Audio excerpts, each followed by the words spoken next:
really interesting. Wow. Yeah, really interesting how he considered the fold so heavily because people just under bluff in these $400 tournaments. It's really interesting. Yeah, I mean, what are his bluffs? You know, like if we really think about it, like sure, ace high, like ace high has some showdown value if you had ace five, and when he raises the turn with maybe some backdoor diamond draw or something like that, he actually gets called. And on this kind of board, like what hands do you have that you're folding? And it's gonna have some misdraws and things too. So I think calling is the only option myself. Let's see if Boogaloo got away from it. Ooh, call is 6. So this is close between call. Really interesting. So call is 6, raise is 7,500 is 10 points. And I'm gonna say he said that because this is a very bad player. And so he thinks the very bad player is gonna stack off here with worse queens a lot. I'm gonna guarantee that's what he's gonna say. Very interesting though. I thought call for sure was the right answer. I never am in this spot. I don't know. Interesting spot too. I think this is a little bit of a lesson for everyone out there too. A lot of times the hands we want to float with, like this one, are better as raises. So this kind of falls in that category.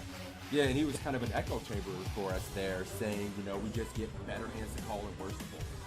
Yep. Like he's going to have some gut shots in his range. He's going to have spade draws. He's going to have king X. And we kind of, I mean, we kind of identify kind of what cards are going to be bad for us on future streets, and we're aware how to proceed on those cards. Absolutely. So yeah, that's a very good point, man. You right. That was the best. You didn't say anything. You won. Just straight up. You won. I'm just spewing. All right, so ooh, look at this. You're not opening this. You just looked at this. You're not opening. Button cut off, hijack, low jack, under the gun one. You are. Come on now. Okay. I am. So let's see if he. He's got to open it, or there wouldn't be a hand. It wouldn't be I'm a already quick. down on points. You're already down on points in real life. Now, obviously, you're gonna cheat, but I'm gonna evolve. you're gonna adapt, right? All right, let's play it. I'm going to cry if he says he's folding here. Like, if he's like, yeah, you should be folding this in this kind of tournament, and you were actually right. All right, cool. Wah, wah. Like a spot where we have Ah! standard. Yes. And the reason is because queen. I just want to say for the record that this is the best 3-point score I've ever gotten in my life.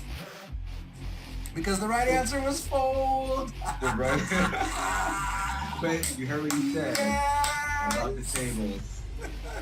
This is a 3K. Here comes the excuses. 10 The points excuses fold. to It says open, right if your here. table is particularly tight and weak, welcome to the $5 2K world. I mean, you know, the $11 10K, I'm opening this, yeah, for sure. This is the best 3 points of my life. Oh, that's hilarious. And everybody's 14. Nailed it. What the hell kind of play is that from King Queen? Who does that? What the hell? Yeah, so my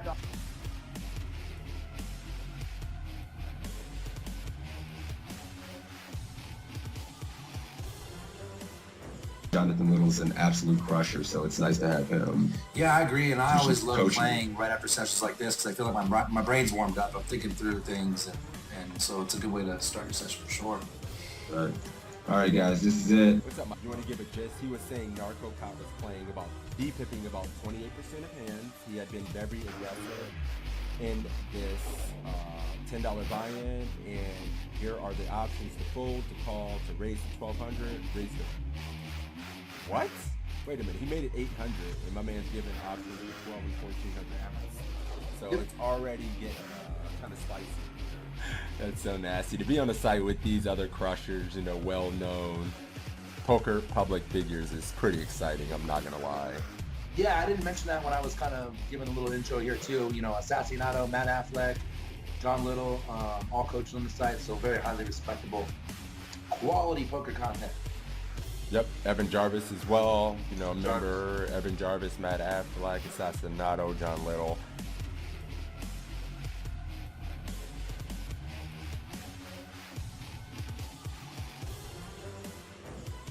Yeah, so I guess that just makes sense. He could just have the ace of clubs in his hand. That's interesting, though. I How thought many that was points you got? interesting. You didn't do that bad. 45.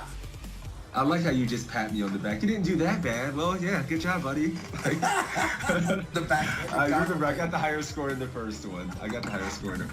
So, you know, we're 1 for 1, buddy. I just want to know. Calling, guys. Let's see if we're good. Similar situation. That's pre-flop? I think pre. All right, guys, we're checking, I guess. Oh, for fuck's sake.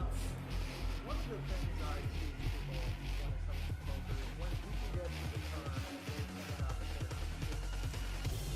When you're facing a min raise or just a touch more than a min raise, and there's an ante in play, which is going to be the case in most tournaments, I think, going forward, you want to defend pretty wide. If your opponent's making a 2. All right, cool. You're going 1,400. I'm going 1,400, guys. I'm gonna go call with the arm and just see what happens. All right, and I would fold in game though, for the record, in case that's for winning it.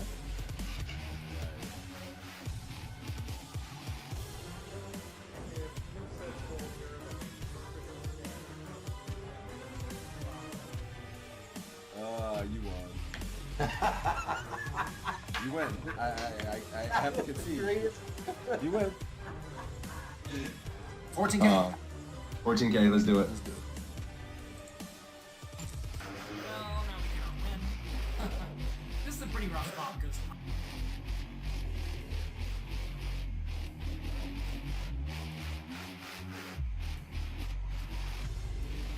Damn it. Mm-hmm. Where you gonna get my chat?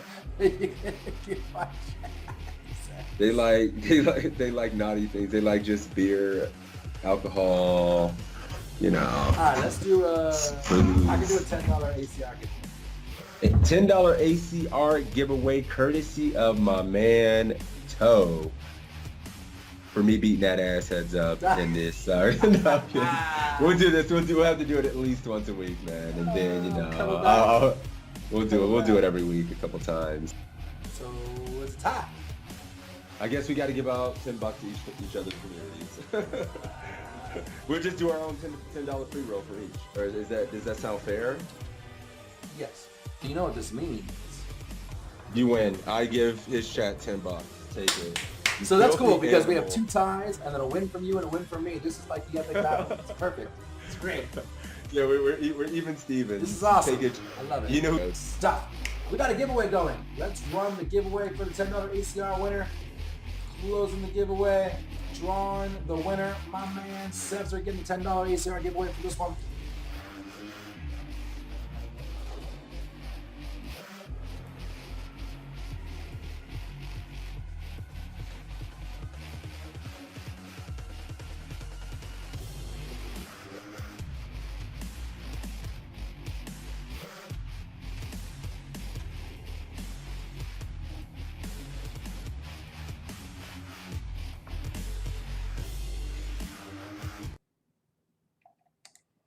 What up? We're awake. We're live. We're here. Ginger, good morning. Wisco in the house. Cyrus been hanging out. Mendo, Bruce, and John, show 540, could not wait. They were in here early. Where's Tuck? We need to get our learn on. We're not messing around. It's 2020 in this bitch. We got to get it going on. We're ready to get our learn on. Mendo Bruce says, 65-year-old beginner, started playing in October, playing micro tourneys. My man. This is a good place for you to be. Here comes Sixes. Let's log him in here. Uh-oh. Oh, he called the wrong one. I was like, why'd he hang up on me? You called the wrong room. I think I just hit up like, how many people were in that room? Oh my Like 30. 30 people. Yeah. Sorry about that, guys. I was like, what happened? Yeah, that's I funny. misclicked. Yeah. How It's you doing, Saturday. man? It's early. We won't hold it against you. It's all good. How you doing, buddy? Doing real good. Doing real good. Hell yeah, you're doing good. I love it, man. Congrats on last night's score. And I'll be the first to say I'm proud of you because I've been dragging that ass in the ring to study 5 days a week. And you always join, and I appreciate that, man. That's good for you. Yeah, man. You know, we gotta we got to beat this goddamn game, man. Last night was a good night. And what was cool about it even more is I didn't get that drunk. So, yeah, I'm feeling good this morning. It's a good And day. I didn't get. Yeah, I just had like a bottle, like a little less than a bottle of wine. Yeah, I had like, a little small, glass of Crown. 35 Marlin bought me this nice bottle of Crown Royal for Christmas. Nice. Yeah, I made out like a bandit. Got a bottle of Crown Royal, got a bottle of scotch from Ian Sheriff's mom, because she's friendly with Mrs. Toe. And then Ian sent me this toe equity hat. I'm showing it. Oh my God. I gotta see it. Let me see. Let me go to your stream real I'm quick. showing it right now. Toe equity hat. Shit, I need some toe equity in You my got the life. patch on there? Look at that. Hey, wait a minute. Here we go. I'm coming to the stream now. Boom. Oh, it's my 19-month anniversary. Fuck. Okay, that shit is hot. Okay. Toe equity hat. I love it. It was a good Christmas. Yeah, that's tight, man. Yeah. So yeah. Speaking of that, should we get? Oh, by the way, for those of you that are new, welcome to the study stream. Using poker coaching content, me and my main man Crazysixes over here. Like he said, we studied together. Lately, it's been 4 days a week. It's always at least 2 days a week. And we also create content for this pokercoaching.com website by Jonathan Little. It's got other coaches on there: Lexi Gavin, Matt Affleck, Nato. Who am I missing? Emmett Jarvis, Tristan Wade, me, Sixes, all of us. We're one big family. We come to you every Saturday, no delay, noon Eastern, to try and get better. We're going to take these quizzes. It's very, very interactive. So make sure you get in there. Tell us what you would think. We want to hear it. Today is the day for Chat Pros. Chat Pros, we know you're out there. We see you every day. Come on in and tell us what you think. No judgment. We're going to talk it out and get better together. Exclamation point PC in my chat. Exclamation point PC in Crazysixes chat, whichever one you might be in, for a link. You can sign up for free. You get 25 quizzes, homeworks, push-fold charts. There's webinars that are free. I mean, tons and tons and tons of content out there for you guys to get better for absolutely nothing. So make sure you get on that and use that to your advantage. Yeah, one thing I'll add is as well, obviously, all the content. We talk about it every single week for poker coaching, and it's free. Dude, what did I start by accidentally calling the group? I'm so sorry, man. They're calling back. Yeah, I know everybody's calling back now. I'll get in there, Tom. All right, cool. There's a misclick, yeah. And one other thing I'll add for today's these study streams is feel free to get in there with an explanation why you would do what you would do, and then we can kind of talk about why that's good, or what else we can consider, other things we can consider as to why we just make it a size. So we have free reign to have a conversation about each hand and whatnot. So let's take advantage. But yeah, let's get to it, man. Let's start looking at some quizzes. Oh my God, Pete, what the fuck, Pete. dude? Pete, Stop. you're killing me. Why does he keep calling? Yikes. Court awareness is just a 60. Yikes. Oh, man. I love that. Court awareness. It's a 60. Yeah, you create a player, their fucking court awareness, that shit is just at the bottom. All right, cool. Let's do a quiz. Cool, let's do one. So let me pull this over to see what we've already done. And if any of you guys see anything interesting, whoa, they added a bunch. Yeah, they added a ton. Holy shit. Bro, I'm excited. Okay, cool. Let's do one of the newer ones. I see. Let's go right to this 9-10 of hearts. We both love this hand. 2000 live. Live. Yeah, 2000. The 2K live. Oh, it's multi-way too. Yeah, this is like my guilty pleasure. This and Ace 5 suited are like two guilty pleasure hands. Like there's 4-bet, 5-bet action. I'm like, maybe I can call this, and then have to talk myself off the ledge because I love them. Yeah, I love this hand as well. So many possibilities. So let's see what Jonathan gets into, and let's check out this first hand. Here we have 10-9 of hearts, one of my favorite hands, under the gun. Should we fold, call, raise to 600, or raise to 900?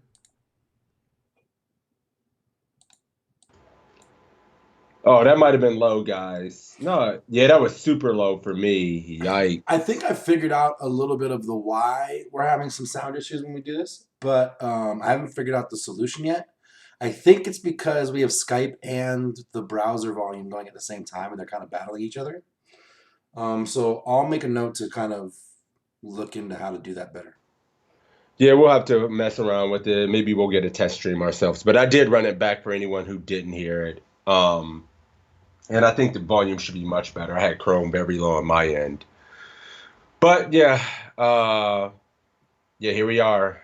Very first hand. Easy. He's super easy. I don't think there's going to be a lot of discussion. Someone said 600s are just streaming through my chat right now. Yeah, I mean, calling, we don't like limping in this spot. Folding seems a bit nitty, especially considering we are 8-handed. And he's not 9 or 10-handed or anything like that. And raising to 900 is excessive.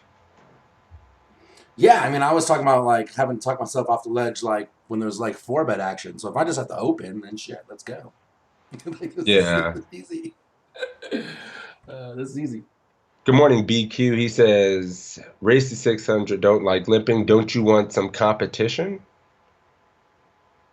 Don't Get you want the some pot out. competition? Well, I mean, obviously, I mean- raising and taking it would be nice. And like, I want some competition. I don't want like all the competition. You know what I mean? Yeah, Like, that's if I can what raise and we get heads up with somebody, cool. You know, don't want to take it 8 ways or 5 ways or something. And then if we start splitting our range between going 900 here sometimes and then going 600 at other times, it's just too weird. 900 is not going to be our standard open size. It's also hard when you're playing as many tables as I am to be that dynamic. You know what I mean? Like, have a standard opening raise based on stack size, cool. You know, you go bigger when you're deeper. You can min raise when you get down to shallower stacks, and it's just easy to do while you're 15 tabling and streaming like me because I'm a savage. Why is limping so bad? Because we really don't want to take a hand a bunch of different ways, Bendo. And generally speaking, you never really want to limp in when you're first to act. You know, if there's some limps behind you and you want to limp behind with a hand like this, sure, like there's some times for that. But if you're first to act, then you should always be raising. But not only that, but like when you limp, a lot of times the tendency for players who limp in spots like this is they limp, they try to hit a hand, they check when they miss, they bet when they have it, otherwise they just fold, and you're really face up that way. When I raise with this hand, no matter what the flop is, you know, as long as it's not crazy, I can bet at the flop and now represent whatever the flop is, regardless if I hit it or not. So it gives me more ways to win. Well, theoretically, if we're just talking like poker, like theoretically, you can limp here. Players like Ali, players like some of the best players in the world can find limps in these spots because honestly, they can balance their range and have strategies that maybe we're not as versed with or that good. We haven't studied that much. So we really just want to have a strategy. We raise, we're going to have a lot of board coverage. We thin the field, and we're just going to, it's going to be easier poker for us, you know. And this one of the hands we can have in our range. But, I mean, if we're thinking at the next level, we're the best players, you can limp here. In some case, I don't know about this exact hand spot, but you can have limps in your game, for sure. Yeah. But yep, let's go ahead and hit 600 because that's easy. Yep. And see. There's really almost no scenario where I'm not playing this hand. I mean, I guess if I have something like 15 big blinds under the gun, maybe we just fold. But that's about it. This is a hand that flops very well. We definitely want to try to see a flop with it. If we raise and get 3-bet, we can often continue unless they 3-bet huge. So we're just going to do that. I mean, if you just like knew you're going to get 3-bet and 4-bet a ton, well then maybe we could justify folding, but we're not folding. So we're going to make a standard raise to 600. Folds around to the button, a loose aggressive guy who calls, and the big blind who calls. Flop comes Jack 8-3, giving us an open-ended straight draw and backdoor flush draw. Should we check, bet 1,000, bet 2,000, or bet 3,000? Ooh, what do you guys think here? Who's betting their draws? Who's checking their draws? What do you like? I got 1Ks already coming in my chat. Sell out there, Ginger out there, all with the 1Ks. Interesting. I know what I'm doing. Mendo coming out with 1K. We're waiting on We got a check. check. Yeah, I'm looking at my check. We got one check. What's up, guys? Get in there. What's up? I see you guys in there. What's up, Mark? 2K. I like a check, and if he bets, we are getting it in anyway with that draw. So you're gonna check raise, get it in for 100 bigs. I have one check from Show 540, good old John, and then a stream of 1Ks, and then chat revoked going off the chart saying 1400. He just wants to go his own way. Oh, you thought we were 11 bigs deep? Yeah, we're 120. We're 122. That's cool. Good morning. Yeah, what an interesting spot. You got a couple different options. You can bet, set your own price, start building the pot. Obviously, you can call raises. Obviously, button does have some Jack X combos in their range. Hands that can certainly continue. Whisker says check call flop. Red, just check call. Not have to start getting check raised. I think Toe's always checking here. Check call flop. I am. All the Team Toe guys doing the same. I can see him in there. Like who said didn't want to get check raised? That's kind of how I feel. We're super duper deep. I definitely don't want to put 122 bigs in the pot right now. If I had 30 bigs, 40 bigs, I'll try to get it all in, sure. But like here, Right. like we're too deep to get it all in here. 100 bigs deep. We start betting. Unimproved on turns. Sure, we have some good barrel cards. Yep. But a card like a king becomes interesting. He's still gonna have underpairs sometimes when he just calls. Maybe sevens call once, but feels unlikely. Ace 8. And we really don't King Jack, have Queen control Jack, of this Ace pot, right? If we Jack. raise and get 3-bet, I don't think we should 4-bet jam. And No so go. what's going to happen is we're going to raise, we're going to get 3-bet, we call, we get to the turn, we check, they can just bomb the hell out of it. Now we're in this weird spot. Whereas if we check here, we could check, call, and keep it nice and easy and under A control. lot of turns. Any turn with a heart, we are always seeing the river. Obviously, we hit a pair. With our straight draw, we always continue. Rainbow flop, what check raises? We still have someone behind us too. Sorry, so like, and he's a lag, right? The lag guy could just raise us, could just 3-bet us, right? Do that with all sorts of jacks and sets. Yeah. Whatever that. Certainly don't like the bigger raises. That's for damn sure. I mean, if you were gonna bet here, it'd have to be 1K. Okay. But yeah, I think we should be checking as well. Easy check call. We just have a draw here, so maybe just check calling with this much equity and trying to realize rather than getting raised and bloating the pot. Yeah, all right, absolutely. Yeah, Lee says wants to change his answer. If like check call, you can come over to this side. We'll take you over here. We one time change. This is it's good to evolve. You can chain as many times as you want. People saying that check call better sometimes. Check call doesn't make sense. Like I said, I don't want to blow the pot. I don't want to play 4-bet, and I certainly don't want to play for 122 bigs. Yeah. Jack Craig changed the check call. Uh-oh. I got him coming over to the dark side, sixes. Who? Jack Rag came over to check call. We wants to change the check call. Soprano hates check calling. Look at this. Check call is perfectly fine. Everybody's in team. So people thought just betting here and getting raised. Yeah, I mean, I'm on team. I'm usually just checking here this deep. Shallower, we can do have different plans, check raise and shit like that. But, yep. All right. Let's see what Jonathan thinks. Cool. He likes bet. This board is kind of uncoordinated. I mean, it may look a little bit coordinated because of the jack and the 8 out there, but whenever we have a 10 and a 9 in our hand, that takes away some of the potential draws that our opponents could have. Also, like, what are good hands on this board? I mean, Queen Jack. There really aren't a whole lot of great hands for Jack 8, 3. So this is a spot where we can get away with making a smaller bet than if the board was a little bit more coordinated, like Jack 8, 6. So I like a bet of about 1,000, and I would be betting here pretty often. Not with everything, but certainly a decent chunk of the time, and definitely with my draws, or at least the majority of my draws. So I bet 1,000. And now the loose aggressive player raises to 3,200 out of his 13,200 stack. Should we fold?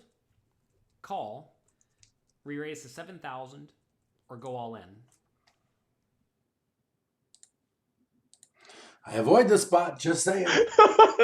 Just saying. Spot says, do I want to show down with 4-4? Oh, no. If this checks around, don't get it twisted. Like, I am betting turn river almost always.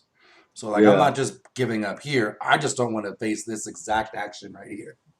So, like, you know, I try to take a turn river, basically. Playing 3-bet pots out of position with just a draw. Yep. Mm-hmm.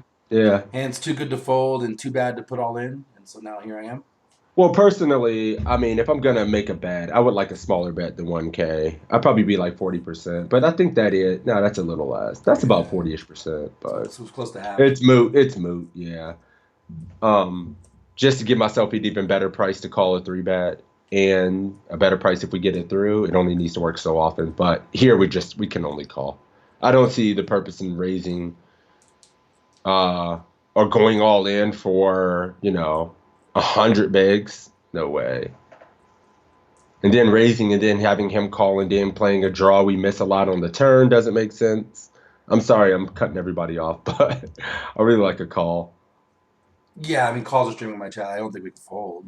Yeah, but you ain't folding. But we're going to call with the turn, check, and he's going to bomb it. And then we're going to have quiz answer number 3. So be prepared.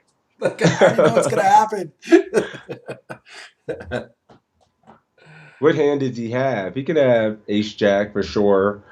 Even though some of those hands, we still have overpair and shit in our range. But, yeah, he can certainly raise top for value here. In position, try to get some responses from our range, get calls from our worst pair. We says if we checked on the flop, what action do we call here? Like all of it. I just check call. The bet's smaller because the pot's smaller. So even if you bet pot, it's a 2K bet. And I'm not putting 3,200. I say chips. What do you think about if we were heads up here? What if against the big blind, you're betting, right? I'm always check calling or going check bet. Because it's the same scenario. If we're heads up, the guy still check raises us. Even versus the big blind. A wide-ass range in the big blind. Interesting. Yeah. I would tend to bet. If for me, the way I do it is I like to pot control and either try and realize my equity or take it away once the check's around and I feel a little safer to open the door and start, putting money in the pot. And let's say I have like 30 bigs or something in that range, then sure, I'll check raise it and get it in. Take my equity, on the flop and let's roll it. Right. But if I'm too deep, if I'm 122 bigs deep, like I don't want to get it all in here. And I certainly don't want to play a giant like 40 blind pot here, which is almost, which is where we're headed. You know what I mean? Yeah, we got a fucking 2 for that answer. Yikes. Yeah, that makes perfect sense. All right, let's hit this call button and see what happens on the turn here. So it says you have to also keep in mind that we have toe power. I'm hitting the 7 on the turn. So this Whoa. Toe power? Does he mean toe equity? He does. Come on now. Yeah, he meant toe equity. We got to correct him. Get it straight. Get it right. You're an old schooler. Can he be 3-betting you to say? Can he be 3-betting? Do you see him betting 65% of the hands here? I'm not exactly sure. 65% of what you're asking. I don't think he's 3-betting 65% of hands here. I think he's going to 3-bet us some with a hand. He could have a jack here. He could have a similar hand here. He could have something like queen 10 of spades if we want to start stretching and find some of his like bluffs that he can easily pick up good turn cards to barrel again. Semi-bluff. 10 of spades kind of falls in that range. Maybe king jack and ace jack, of course. All sets. Things like that. But I wouldn't say 65% of his range. Like, I don't think he's taking ace 5 here and doing this. You know what I mean? Right. All right, let's call it and see the turn. This is an interesting spot because, first off, we're getting pretty good odds, right? We have to put in 2,000 to try to win 8,000. So will we get there 25% on the turn? No, but we have great implied odds, right? So calling is certainly a viable option. We're not going to fold because of that. Anytime you have a draw and calling is more than reasonable, just folding is a clear bad play. So it's important to realize we're going to get there on the turn about 18-ish% of the time. Maybe a 10 or 9 is good sometimes. So call it 20% of the time. And we need to get there 25% of the time. So we really just need like another additional 3,000 or 4,000 chips to go in the pot. And you can be pretty sure you're going to get the rest of the lags 10,000. So 10's more than 3. So we can very safely call. The other alternative, though, is to raise. And given the opponent is loose and aggressive, the opponent may be very inclined to raise this flop with draws, marginal made hands, who knows what. I don't really think the opponent should be raising the flop all that often. So if this was a good player, I probably would just call and try to get there. But against a loose and aggressive player, I am usually much more inclined to go all in. So I think calling is fine, but because I think we do have some fold equity, and for all we know, maybe the opponent's raising a hand like Queen Jack, and will then fold it if we shove, just putting us on aces, right? Don't forget, we raise under the gun, bet the flop, and then we're about to jam it all in. That looks pretty strong, right? That looks like a good overpair. And really, if you think about our range, we have almost no draws here. I mean, would we ever want to jam Queen 10 or Queen 9 suited? And that's pretty optimistic, right? So this really is the only draw in our range. So if I do want to jam it all in with overpairs, which I think would be a fine strategy, we want to jam with whatever bluffs we have, and this is the most obvious bluff. So it seems like a pretty good spot to go all in to me. I do jam, and the opponent folds. Oh man, what a beast! Yeah, but I still think like we don't have to take this high variant over route. Okay, you know I what's think funny? part of it is that like, you know, No, Jonathan's super rolled. He's just gonna rebuy.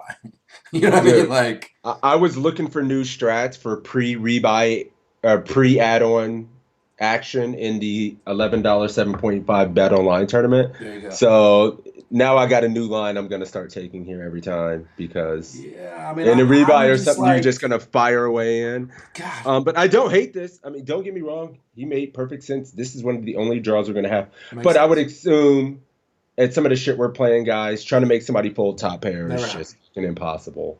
And I would say In the close to never $11 happening in a tournament, 2K live tournament. bruh. Yeah, I mean, in the 2K live tournament, somebody might fold King Jack, Queen Jack, even Ace Jack sometime if they have $2,000 on the line. But let me tell you what, in the $22 tournament, your $5 tournaments, motherfuckers do not like folding. And King Jack is never folding to you here. I mean, the truth is, listen, when you get it all in here, I'm not you gonna say call, never. you're never that far behind, at least on the flop. True. Things turn drastically bad on the turn if you whiff. But here, I you're love- never in too bad a shape. And like you said, but one of the still, only like, I don't draws like to we put, have. and it is 50 blinds effective. So I do stand corrected on that one. Good catch, guys. But like, even Yeah, still, true. like, I just don't like to take these high variant routes when What? I'm this deep, even 50 pips. I like it though. I love this this line of aggression. You know, does this only work if the button is bluffing? No, because he even added some value hands in the villain's range. He thought this guy might be Hard to call Queen Jack. raising with Queen Jack, King Jack, or something like that. Jack 10 here, even though we're kind of blocking it, but he had some of those kind of combos, or him just messing around as well. So he thought there was a high likelihood of this player kind of messing around and having some weakish top pairs to just have to go away when this is our action. And since we have so few draws, we're going to be super value and overpair heavy that he can't do a damn thing about it, really. He So, can like, call off. I get that. If this is I 22 or love it. less, you're jamming jam. I would do it the opposite because we have less fold equity. But anyways, I lost my train of thought now, damn it. No, I mean, I I love do think that I'm heavily unbalanced in that, like, I'll jam overpairs here, sure, but I'm not jamming very much draws to balance that out because I don't know when Well- I'm this deep, I'm just not that balanced. Well, you the know? thing is, it's But- hard to because you're only going to have a handful of draws. Like he said, this is the This only is way the to only balance it. He found like one of Maybe the Queen only 10 spades, hands. something like that. Yeah, Queen 10 of spades and like this. Queen 10 of And hearts. then the rest is all value. So this is actually pretty cool because you don't get to balance this spot too often with hands like this. So when you have the opportunity to still represent overpair and you're going to play your overpair this aggressively a lot, you can also balance it with this. So this is cool. Sarah says, wouldn't queens 3-bet pre? We're talking about us having queens. All right, let's not go. your villain having queens. because we opened. Yeah, we're doing. Somebody said a 1-hand hour review on. We didn't even get to a turn. Oh, are you guys might be new? Will. This is how deep we go. Absolutely. Yeah. This is how deep you should go. Real talk, yeah, for sure. All right. Next one.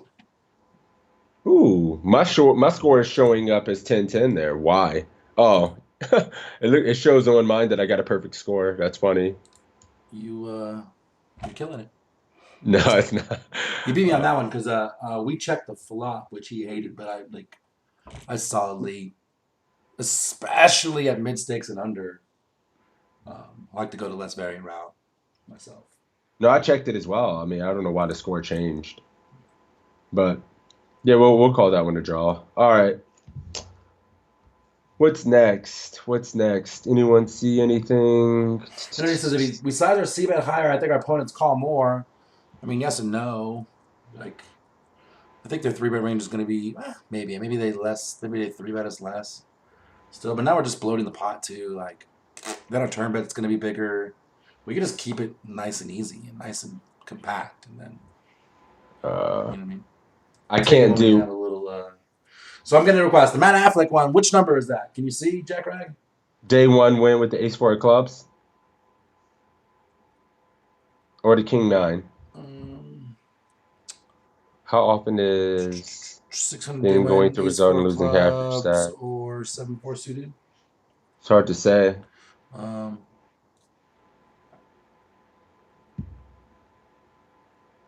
Which one? Ace Queen. Ace Queen? I don't even see. Oh, that's at the bottom here. 667? 667. Go, cool. I'm there. 40 bigs. It's actually a good stack to kind of review. All right, let's do it. Today we're looking at the win 400. This hand we have Ace Queen offsuit, under the gun +1. Playing about 40 big blinds deep. Under the gun is a weak unknown player, and he raises to 1400, so 3.5x. We're next to act. Should we fold, call, re-raise to 4200, or go all in?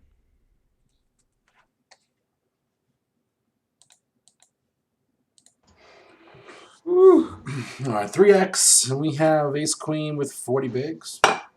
Yep. A weak unknown. I didn't get any shout outs out there. What's up, buddy? You came in a while ago. We were in the middle of the quiz. Soprano, I think, was one of them. I missed a bunch of shout outs. All the guys. Marlon's in there. Machine Gun's in the house. I guess you are right, Jonathan. Rolls much higher, Brian. Yeah, and I just think, like, I just choose the less variant route. You know, when deep. I really like his logic, to be honest, there, and I love it. It's hard to find balance in that spot where you're going to be jamming over pair. Mm-hmm. And if you can find 9-10 there, it's awesome. I'm admittedly unbalanced, but I still like to take the less variant I route. fucking love that spot. All right. 3-bet. What size? Oh, 4,200. 4,200, 4,200, 4,200, 4,200. Jave is just jamming. He's jamming on Tuesday. He's jamming next week. He's jamming at Foxwoods. He's jamming on ACR. He's just jamming. He's taking his 9-10 to the fucking bank. Can't tell him otherwise. Jesus. Joe says he's raising if it's suited, but calling when it's not. Well, he's folding because it's under the gun open. Whew.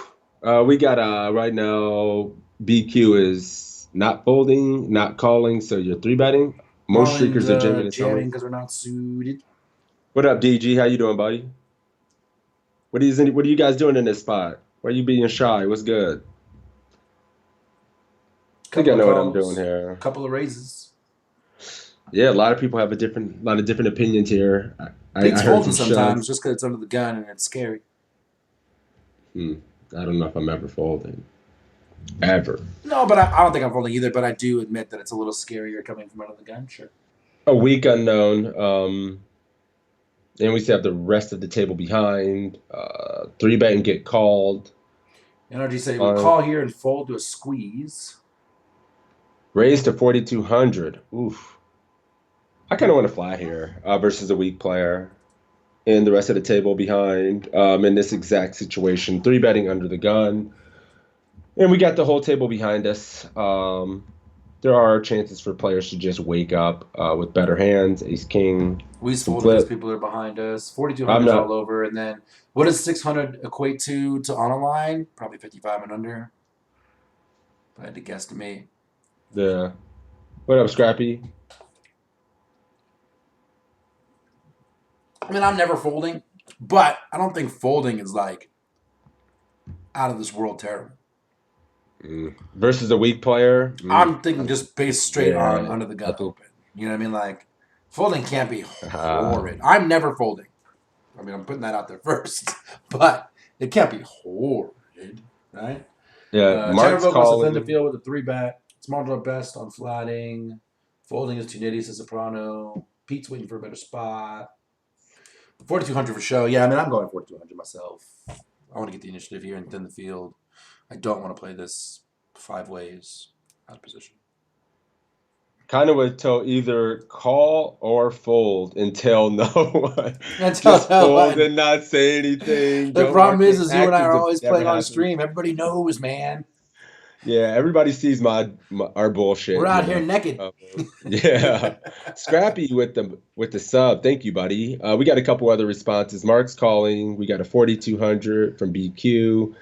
Somebody's 3-bet folding. All in is just too much. I think all in is just too much. It's 37-ish bigs. Not good enough to the 3-bet call, and 3-bet fold seems whack. Kind of with toe either call. I'm kind of on team call versus a weak player. Hand plays deceptively strong. We keep him worse aces and queens. 3-bet folding. It is a great hand. I'd be more okay with 3-bet folding, maybe ace jack. You know, I'd be king queen. Go sorry, go ahead. No, king queen ace jack. I'd be very comfortable 3-bet folding those.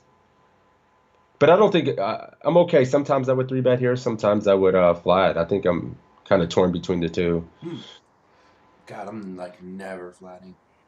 I almost like 3-betting or folding better. All right, let's see. You 3-bet. I got a and I'm in a the chat flat. here though. 3-bet weak players behind seems reckless. Call play post flop versus weak player or calling him versus aggressive. But the problem is like when we get squoze in, like I can't really call. It gets weird here, right? If I 3-bet this and get 4-bet, easy fold. You know, and when I 3-bet, I mean it's not really reckless in that like the people who have to come along to an under the gun raise and under the gun 1 3-bet are only gonna have a goddamn hand. You know, like it makes them have to have a hand, and so we just play post flop accordingly. You know? Well, yeah. I mean, I think I'm 3-betting stronger, better players. And then definitely who are folding if we capable. 3-bet this and they come over the top. Yeah, I think I would 3-bet better players and flat some weaker players like here. And so I'm just going to call. You go ahead, 3-bet, and let's see what happens. Yep. You ready? Yep. Marlon says YOLO all in, rebuy table 6. He's rich. All right, let's go. All right, let's try it. All right, boys, here we go. Kind of a tricky pre-flop spot here. I think all the options are viable. Folding, I like. We're in early position. We have 8 ranges behind us that we don't know anything about, so it's likely to go multi-way. So folding is definitely an option. I think calling is a good option because this is a weak player, and we want to play pots with these players. It's likely going to go multi-way, but the stack to pot ratio will be fairly low, and our hand plays pretty well at that point. We allow hands like ace jack, ace 10 to come into the pot, which is good for us. And so that calling's a good option. Re-raising to 4,200 is a good option because we can just turn our hand into a 3-bet bluff. We can easily fold if we get 4-bet jammed on. We get the pot heads up, which is great. And then going all in is the worst option. We really just get called by better, and all the worst hands fold. I choose to call this time. And we go heads up to the flop, which comes Queen Jack 7 Rainbow. And he bets 1,800. Should we fold, call, re-raise to 4,500, or re-raise to 6,000?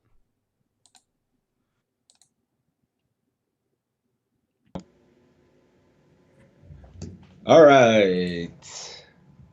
Is this it, Toe? I mean, I think it is. But Is it Sparrow bet the says, next you should time? listen to me.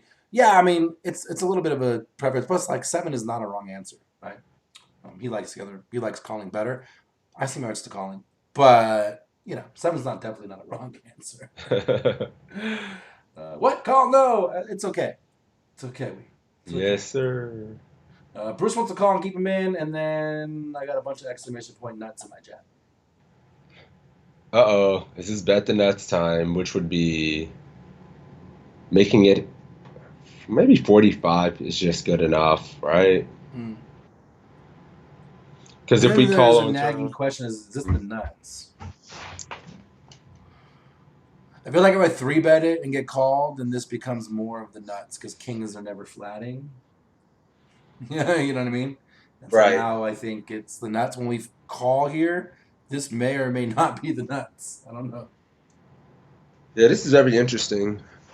We immediately can stack hands like king, queen, ace, jack, maybe. They just can't fold for some reason. That seems kind of so. We're really just targeting king, queen, the stack.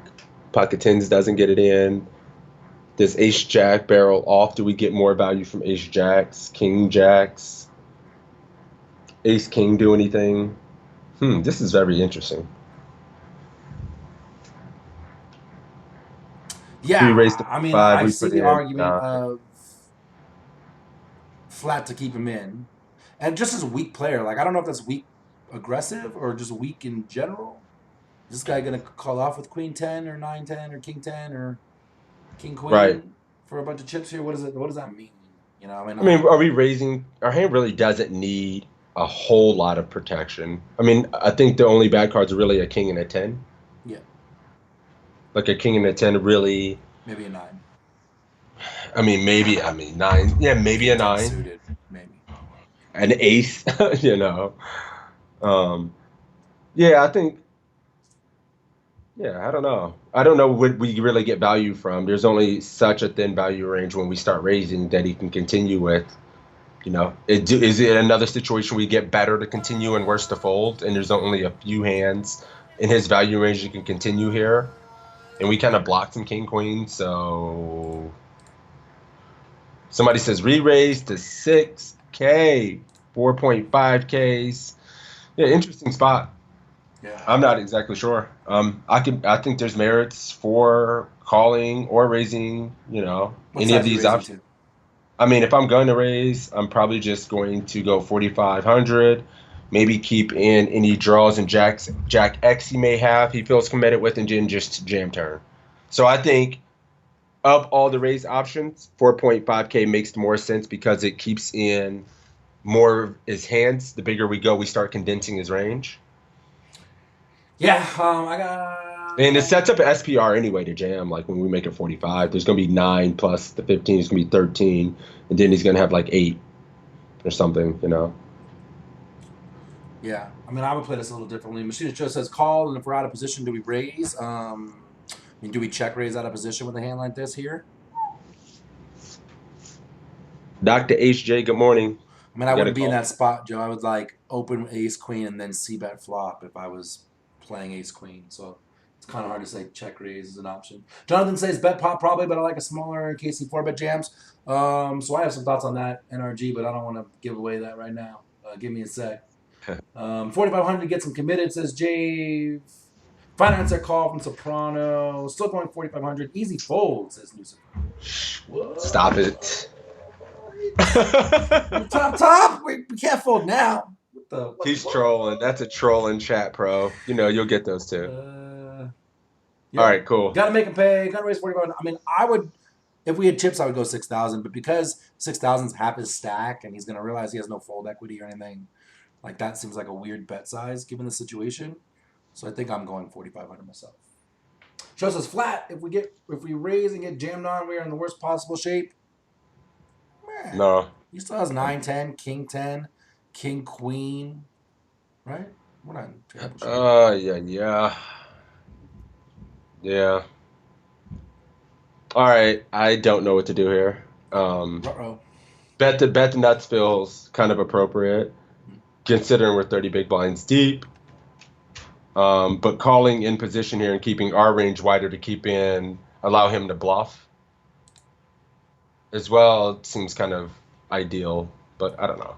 All right, let's do it. I'm calling. BQ, BBQ, and thank you for the follow. Jack Rack, thank you for the sub, my man. Welcome to the Toe Army.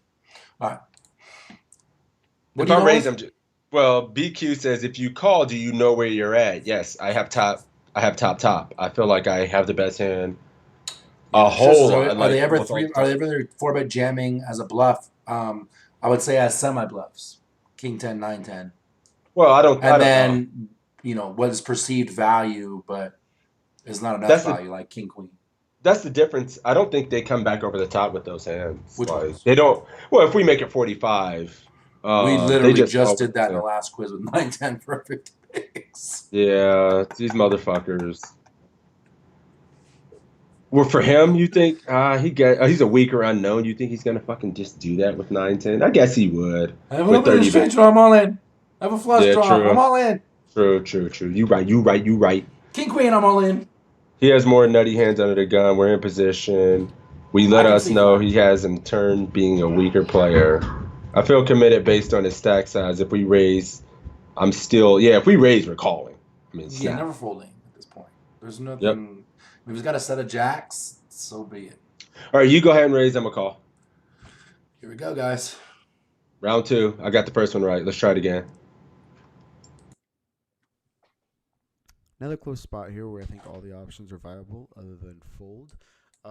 Calling is a pretty good option. We don't want to fold out a hand like ace king because we want an ace to turn, and we'd make 2 pair against his top pair and we'd stack him. So our hand doesn't really need much protection. Really, the only bad cards are like a 10, maybe a jack, a king. That's about really the only bad cards. That being said, our hand is strong enough to play for stacks at this stack to pot ratio. I think re-raising small to like 4,500 is a really good option. He really should be checking this flop a lot. He shouldn't be doing almost any c-betting out of position. Our range is just so strong and condensed here. We probably only have 4 or 5% of hands because we just don't call here very often. So he just be checking to us. So like re-raising with our range allows us to just kind of punish him, and with our stronger range, we have an equity advantage against him here. This is a better board for us than him because he's just going to whiff with hands like pocket 4s, 5s, 6s, 7s. We don't really have those hands. We probably fold him pre-flop. We don't have the ace-10 off that he has. We don't have the, even ace-king suited, which he has that misses. Our hand is just really condensed to like strong suited connectors and strong suited broadways and strong pairs, which crush this board. So raising to 4,500, calling are both options, and then re-raising to 6,000 I think is just a little too much with given the stack to pot ratio. I choose to call this time, and the turn is the 5 of spades. Our opponent checks. Should we check, bet 2,500, bet 4,000, or bet 6,000?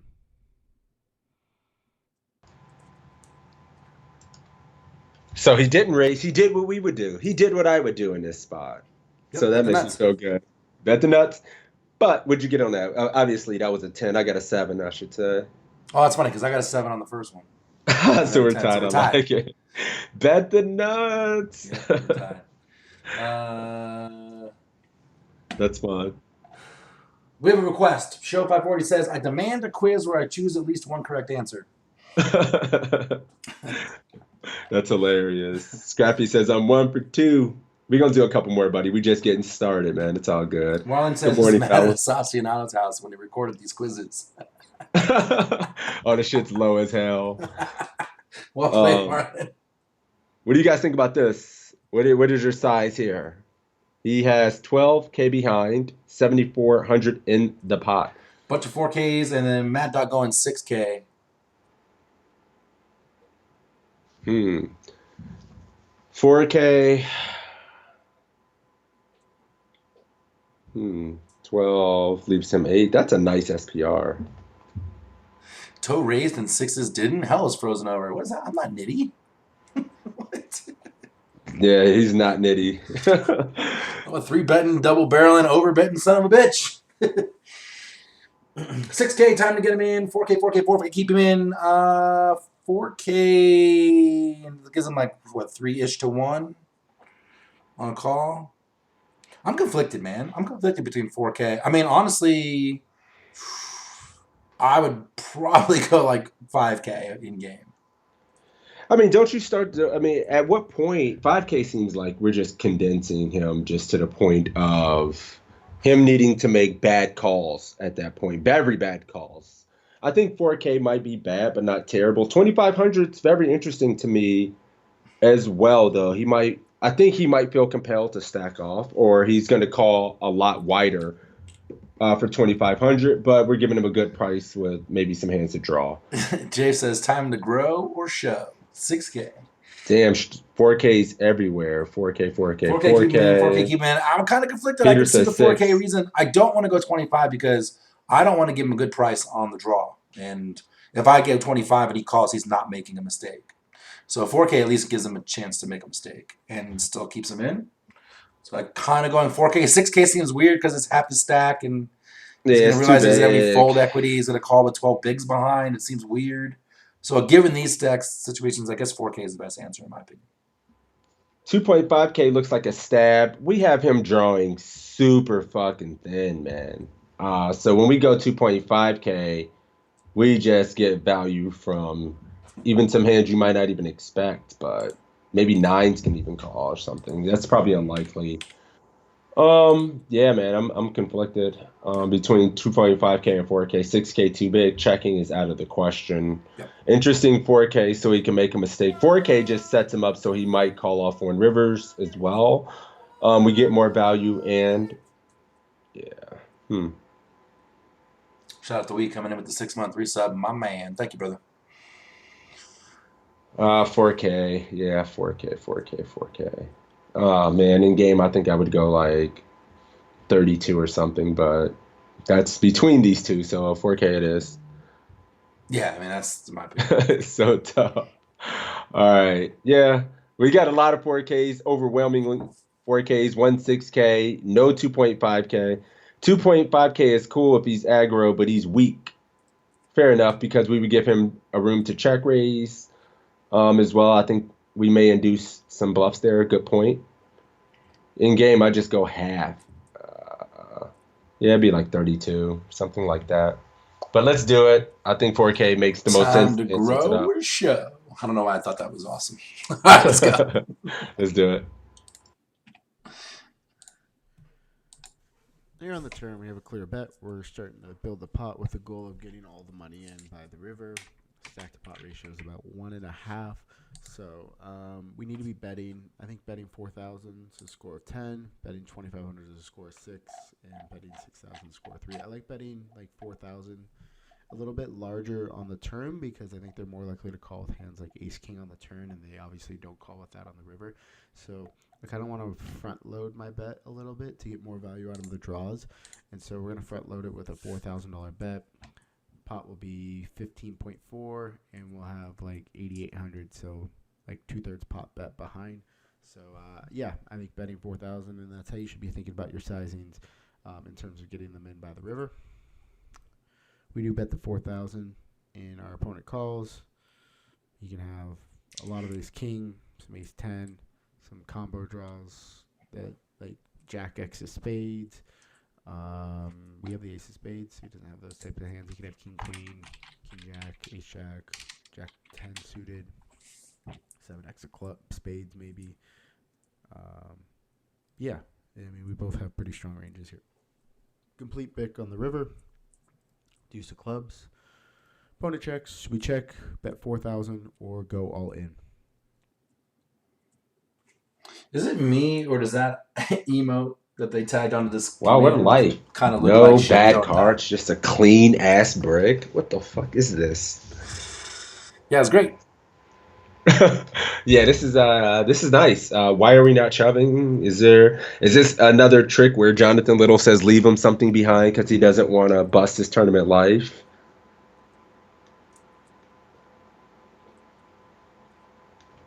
I don't know. I mean, yeah, anybody doing anything other than going all in? Drew says 4K. And honestly, I wouldn't be surprised. I only throw that out there because for me, it feels like a standard jam. Yep. But even in Jonathan's quizzes, when he was playing the main event or something like that, he left the guy something behind 10 and bigs. felt it was more likely he would make a lighter call off. So if we bet 4K here, do we get called by all the jacks? All the Jack X combos, whereas opposed to if we jam, Jack X folds and we condense to Queen X. This I is mean, very interesting. I get trying to eke value, and I'm not discrediting the value in that. I mean, that's obviously a good thing. But I want to take my mouse and plunge it into my chest every time he calls me with King Queen. Queen 10. Yeah, you oh just my lost God, fucking 10 bigs I lost about a lot yeah, of yeah. value, you know. Yeah, all in, no, I just thought it was interesting because And that's his draws are going to fold anyway, right? So, that's a non-issue. His I misdraws. just tend to always jam here when we set it up to get this SPR. Mhm. But I think there may be something to be said in major events and things where people may not call it off, and we may just condense them to only needing top pair and whatnot. Someone says not folding a queen or a jack. I think he's probably folding a jack at this point, but I don't think he's folding a queen, especially a weak player. Ginger's all in. Wisco's going Bob Marley. He's jamming. Bendo's all in. Cyrus is all in. If he calls on all streets, shouldn't he call and all in? I mean, yeah, unless he's got Queen, King 10, 9, 10, and just missed his draws, right? Yeah, I mean, misdraws are just never doing anything. He doesn't have full equity to come over the top. I'm just going all in because that's what I would do in game.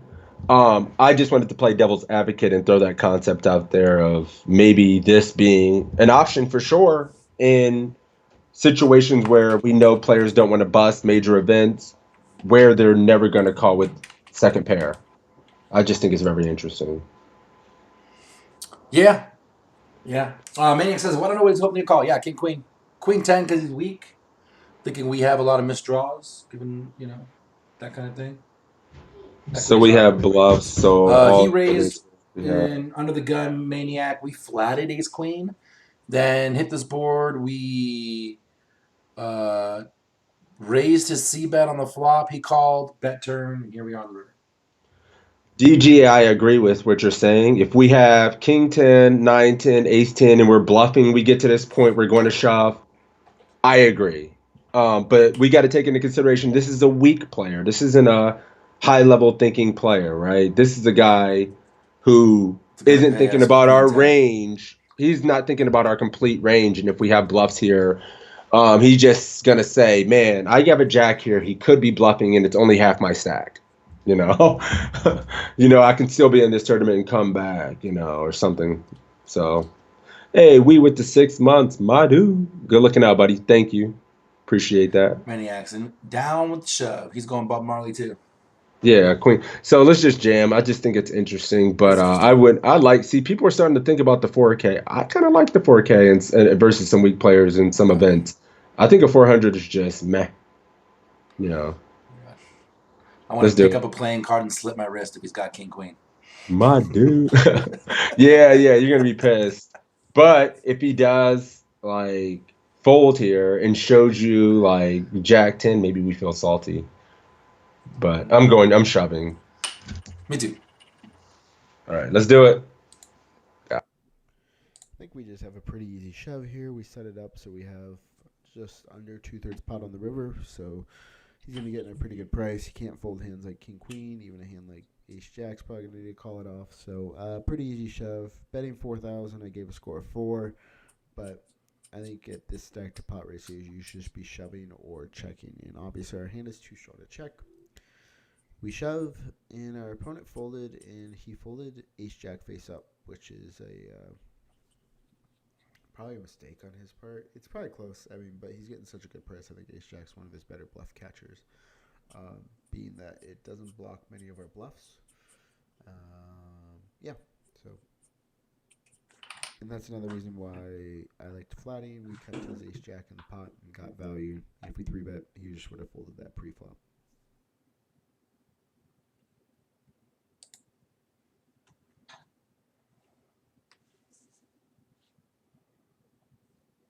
Oh my God, I'm a genius. That was insane. I'm a savant. I'm a poker savant. Let's go. 4K. What the hell did I think you'd keep you here for? No, that's so good. Would you have called 4K? Absolutely. 100% calling. A weak player is 100% calling Ace Jack there. He's not busted. He's Yeah, but gonna. you're losing so much value from other parts of his range. Oh, but I mean, yeah, absolutely. In the main event, I think 4K here.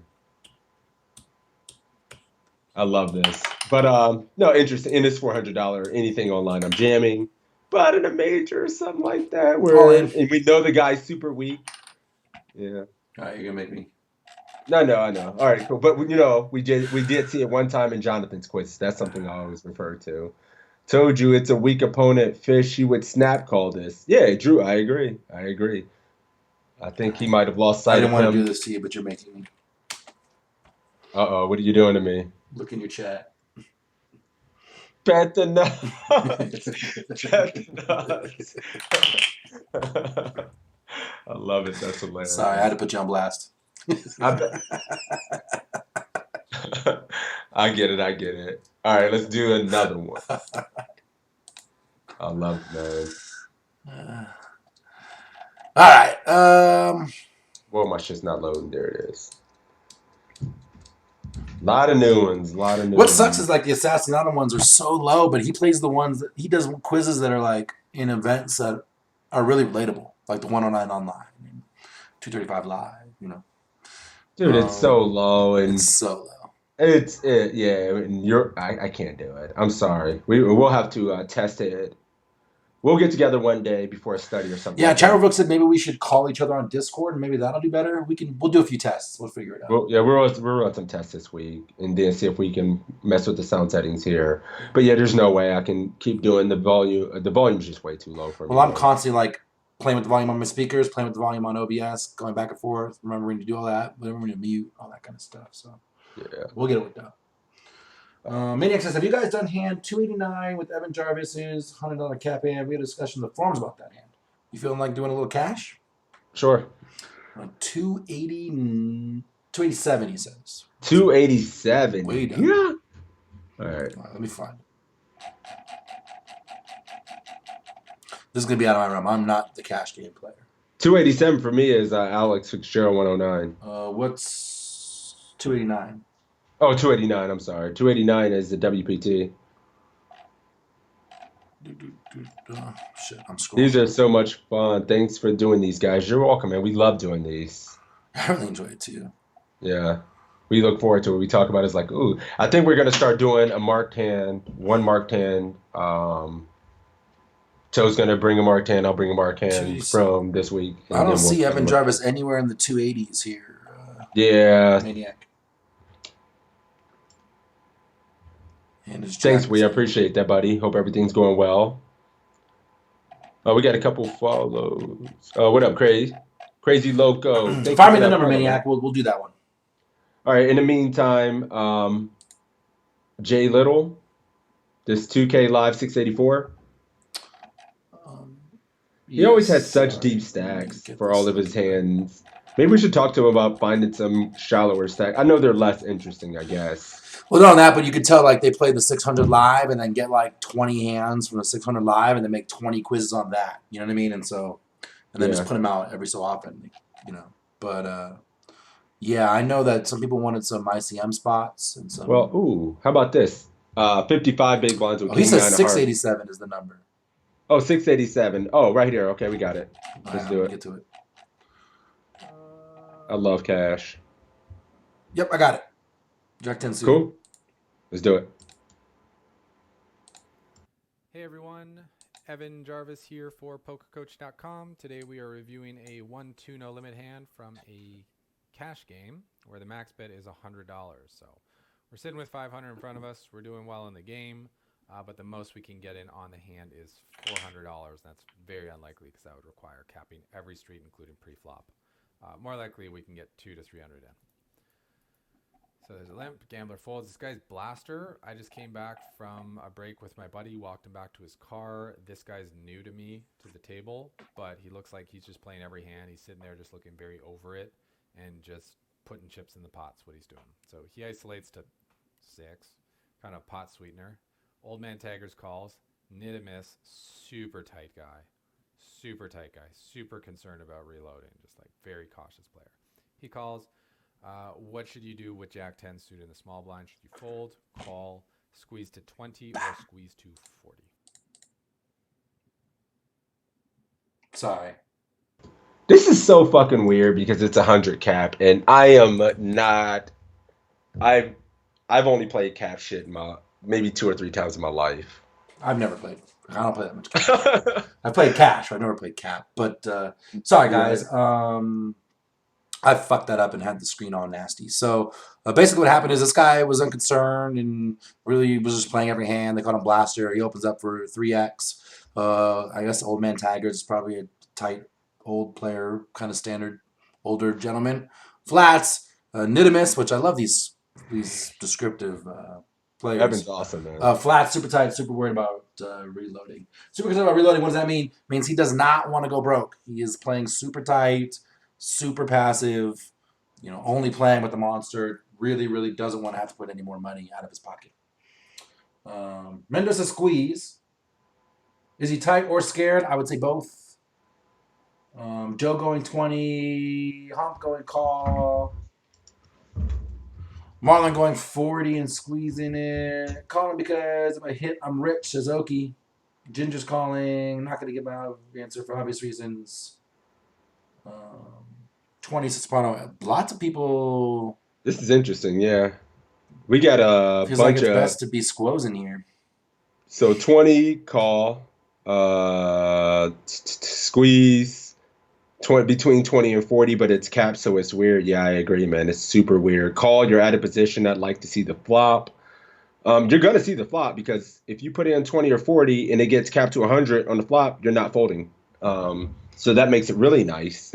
I mean, here's my one question to that. If Nidamus still is in his hand when you do that, are you still comfortable flatting knowing that Yes. he is Nidamus? Yeah, yeah, absolutely. I'm never folding if I put in 20 and it gets capped to 100.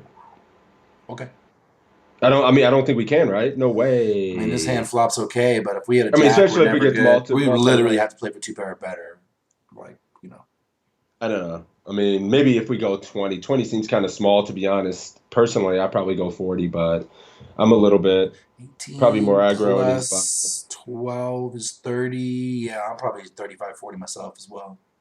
Yeah, we only can get 100 in per player on any street. So I kind of want to go 40. I'm going flat because I like to keep, these pots under control. And we're going to have to play it first to act. But yeah, I mean, the fact that it's capped, and I think this is weak, and this guy's already a blaster. Yeah, I don't mind playing that kind of aggro, so I'm going to go 40. Yeah, I don't know. I mean, yeah. How many beers have I had at this point? If I've had 0, we probably call. This beer factor. If I'm 6 to 8 in chopping it up, having a good time, it's 40 instantly. How much beer courage do I have right now? Yeah, I got talking chips, so it's 40. All right, I love it. I'm calling. I see a bunch of 20s and 40s. I see a big mix. Yeah. We want Queen Jack and King Jack out of there. Yep. All right, 40 it is. You gonna call? Yeah. I'm about to get a 2 or some shit, but it's all right. I'm gonna live with it. To get a 2 or I'm about to get a fucking 2. Here we go, boys. Jack 10 suited, way too strong of a hand to fold. Definitely not going to want to do that. It's a hand that plays very well multi-way, even out of position. So I'm a big fan of calling here. When it comes to squeezing, there's the argument of we want to sweeten the pot, build it up. And that applies more when you're in position than out of position because it's a lot harder to get paid out of position than in position.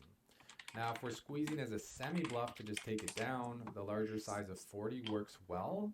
But the problem is because we have just this blaster who's completely over it, he's just going to call, and then we're playing a pot out of position with someone who's going to show down any pair. And we're going to make second pair a lot with Jack 10 as opposed to top pair. So for all those reasons, I like calling here, just taking a flop. And we see it 5 ways. Jack 6-4 with 6 of diamonds for a backdoor flush draw. We check, blaster bets 25. Old Man Taggers folds. Nidamus calls off 140 behind. Actions on you. What should you do? Should you fold, call, min raise to 50, or cap it to 100? Yowza. All right, what's up, Ryan? Ryan is in the house. Maniac What's says, with beers, he's going to show Nidimus his hand and then still raise him. up? Menace says, I suck. Hey, man, that's why we're here. We're getting better. It's good. It's really good. It's good that you're here, man. There it is. Comp's calling. Flop decision is where we had controversy, so you guys know.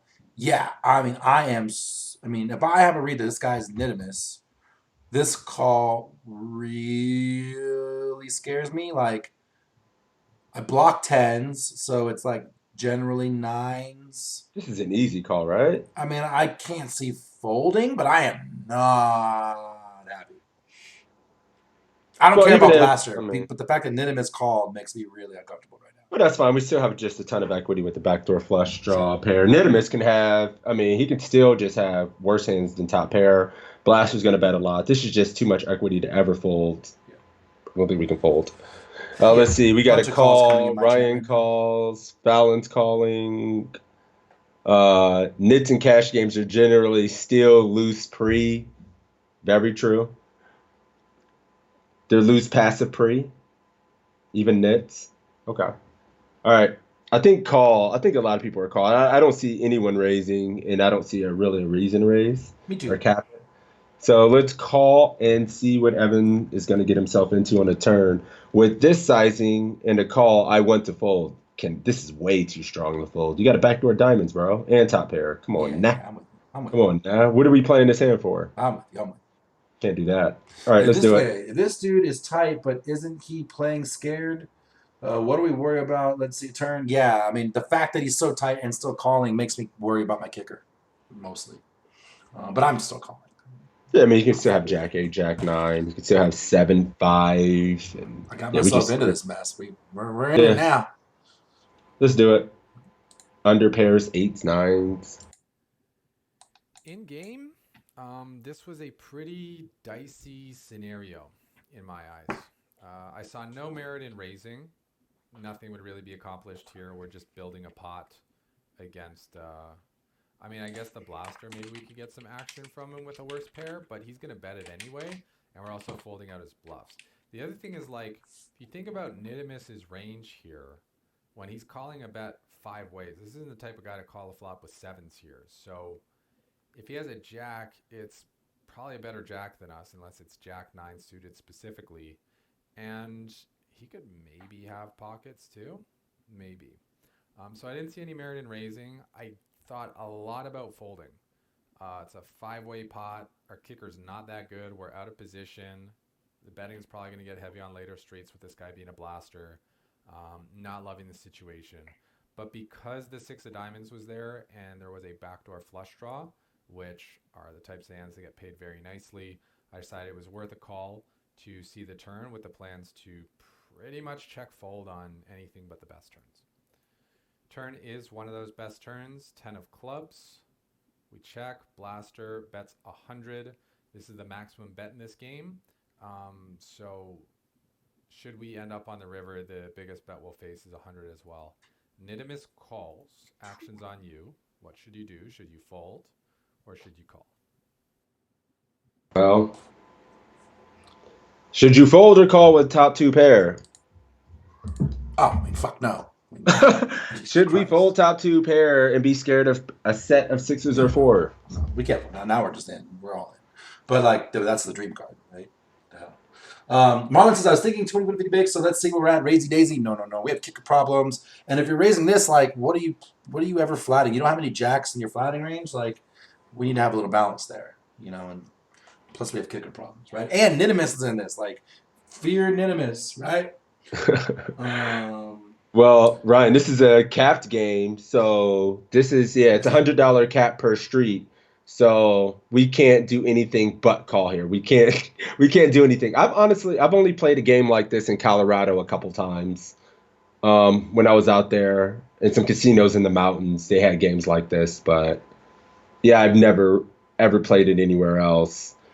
Puts Nidimus on overpair. I think overpair probably raises queens plus, but I definitely think he's got a hand like ace jack. Could potentially have a set. Maniac, because he suggests this because it was in the forms. He says if we don't approve, we fold turn. Agreed. And then he says the argument in the forums was that Evan gave folding a 5, but he describes this guy as super tight. Some of the members were saying folding should be worth more than 5. I mean, sure, but I wouldn't give it more than a 6 or a 7. You know, like So folding is viable here in against his books. Minimus, right? I mean, I would seriously consider it, but I'm just not folding top pair. Like, but I wouldn't be happy. But again, like I have the Magic Toe equity, so like I'm calling because I know a diamond or a 10 or the 10 the 10 of diamonds comes a misdeal. But so a bunch of calls that says like it should be equally as okay to fold on the flop as it is to call. What do I think about that? I think with the diamond flatting is definitely better. So like I said, I'd give it like a 6 or 7. I think. Yeah, I'm never folding on the flop for 25 in that spot. When we play this hand, we have the backdoor diamonds. Maybe just Jack 10 off or something like that. Maybe a higher score, but Jack 10 diamonds feels like we should be calling. But here's just a snap call. No diamond. Are you folding? That's an interesting argument. Yeah, I mean it's kind of more viable at that in a game like this versus 5 ways in a tight and you most likely outkicked. I can see it having a higher score, but I still would like probably calling. But yeah, here at Diamond, it's easy. But let's snap call this turn and then see what hell awaits us on the river. Cool. Hold on. Thank you for the tier 3 4-month resub. Whoa. Savage. Thank you, brother. Good man. Good people's out there. All right, let's do it. Call. At this point, we have turned the absolute best card for our hand. 10 is even better than a jack because on a jack where we get trip jacks, we were outkicked before, we're still outkicked. Whereas now we beat over pairs, we beat all other jacks, and we beat everything except for 6s and 4s. And if someone has 6s or 4s in this spot, that's a cooler. Fortunately, there's a $100 cap bet on the game, so it's not like we can face 200 big blind river bet, and therefore the penalty of, or the potential downside of being coolered is lessened, is softened by that. So we definitely want to call, and we see a river deuce of spades, which completes 5-3, but the odds of anyone having that are pretty low. What should you do? Should you check, lead out for 40 to put Minimus all in, or lead out for 100 to put both players in for the max?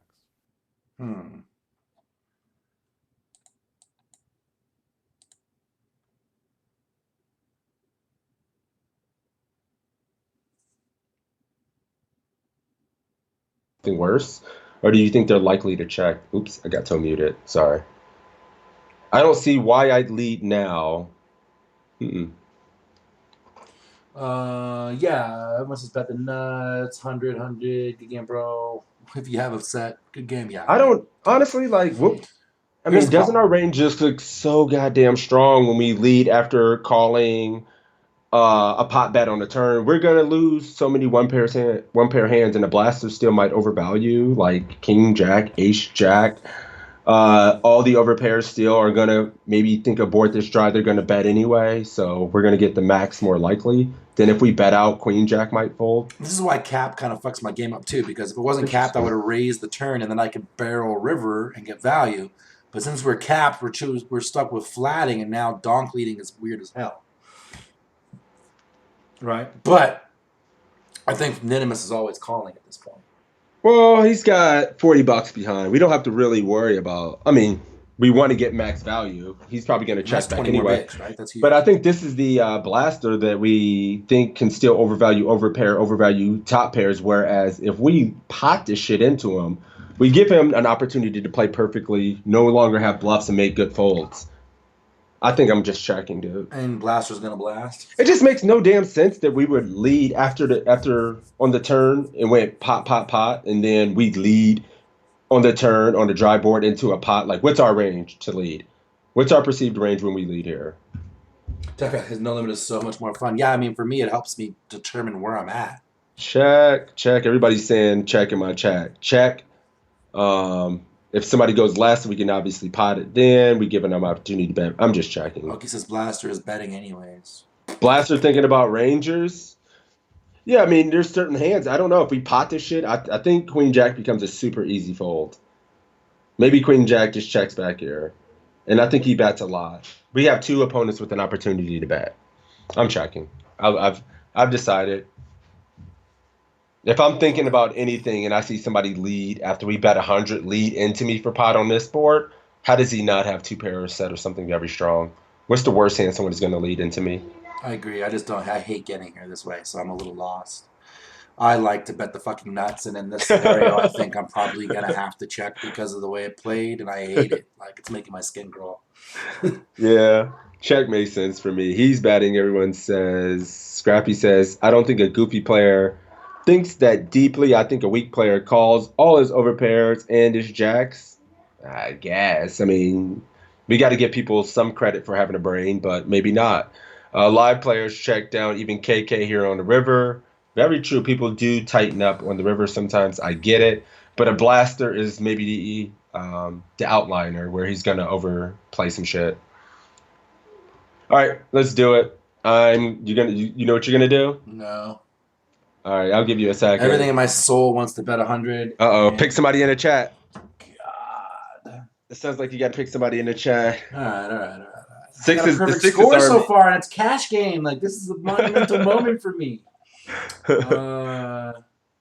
Marinice, what's I got up? 100, 100, 100, so 300s. Ooh, you got a lot of people. A lot of my chat is checking.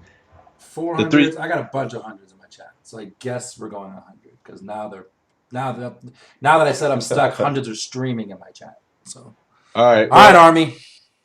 The Sixes Mafia. We're gonna check and see what happens. All right, we're doing it. All right, let's go. Mm-hmm. And this is a situation where even though the blaster is just really aggressive, and he's betting all the time, with two people I'm calling him on the turn for the cap, I don't think he expects he can bluff anyone out for another 100 on this river. I mean, there's 400 out there, so there's too much. So while checking seems to be in a rhythm, I think we're leaving money on the table if we do that. And I think it's important that we lead at the pot to give ourselves the best chance of getting paid.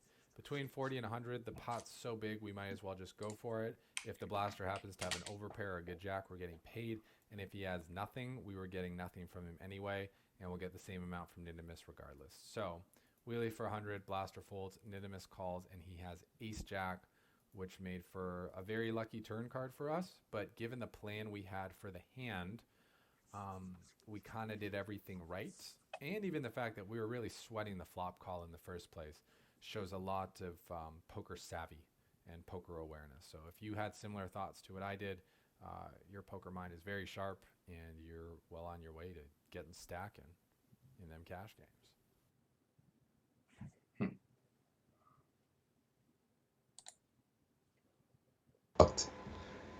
Damn it. Bet the Yep, already got nuts. Never not bet the nuts. Never ever not bet the nuts. You're. I don't know. I says I Nicholas still average like check all the way. I mean, he had top. He's never folding. He's just top. No, it's folding. It's time for me to hang him up, dude. I got so far to go. It's time to hang him up.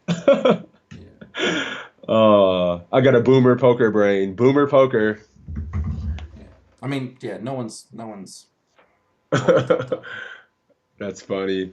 That was interesting though. Then Machine Gun comes in my chat and says, "Bet the nuts." We got Toe Army invading the Sixes Mafia here. Come on now. Supposed to be so cautious about reloading, yeah, but nobody folds top pair. We were talking about that before with the 9-10 hand. Trying to get a jack to fold. I'm like, nobody folds top pair. And this is kind of an example. I mean, especially not top. I guess top pair shit kicker. Seems like a logic when we lead for pot into a board like that after calling a big bet on a turn. How or I don't know. I'm sorry, my kids are battling. This guy's playing 1-2, right? Sheesh. I guess, man. $40 is just getting in with ace jack. Maybe we lost. I don't know. He probably wasn't going to bluff into two ranges anyway, so interesting spot. Right? Yeah, that was interesting. Sorry, buddy, couldn't help myself. Let's do a tournament hand. Yeah, we got to get back to tournaments. Let's go back home where we belong. Yeah, I do love me some cash. I'm gonna play some cash here soon. I'm gonna go up to the casino and put in a super long sesh. What? 7-4 of hearts. Ooh. 676. 6, 7. All right, I'm with you. Let's do it. should go weird. All right, this hand we have 7-4 of hearts on the button. We're playing the win $400 tournament.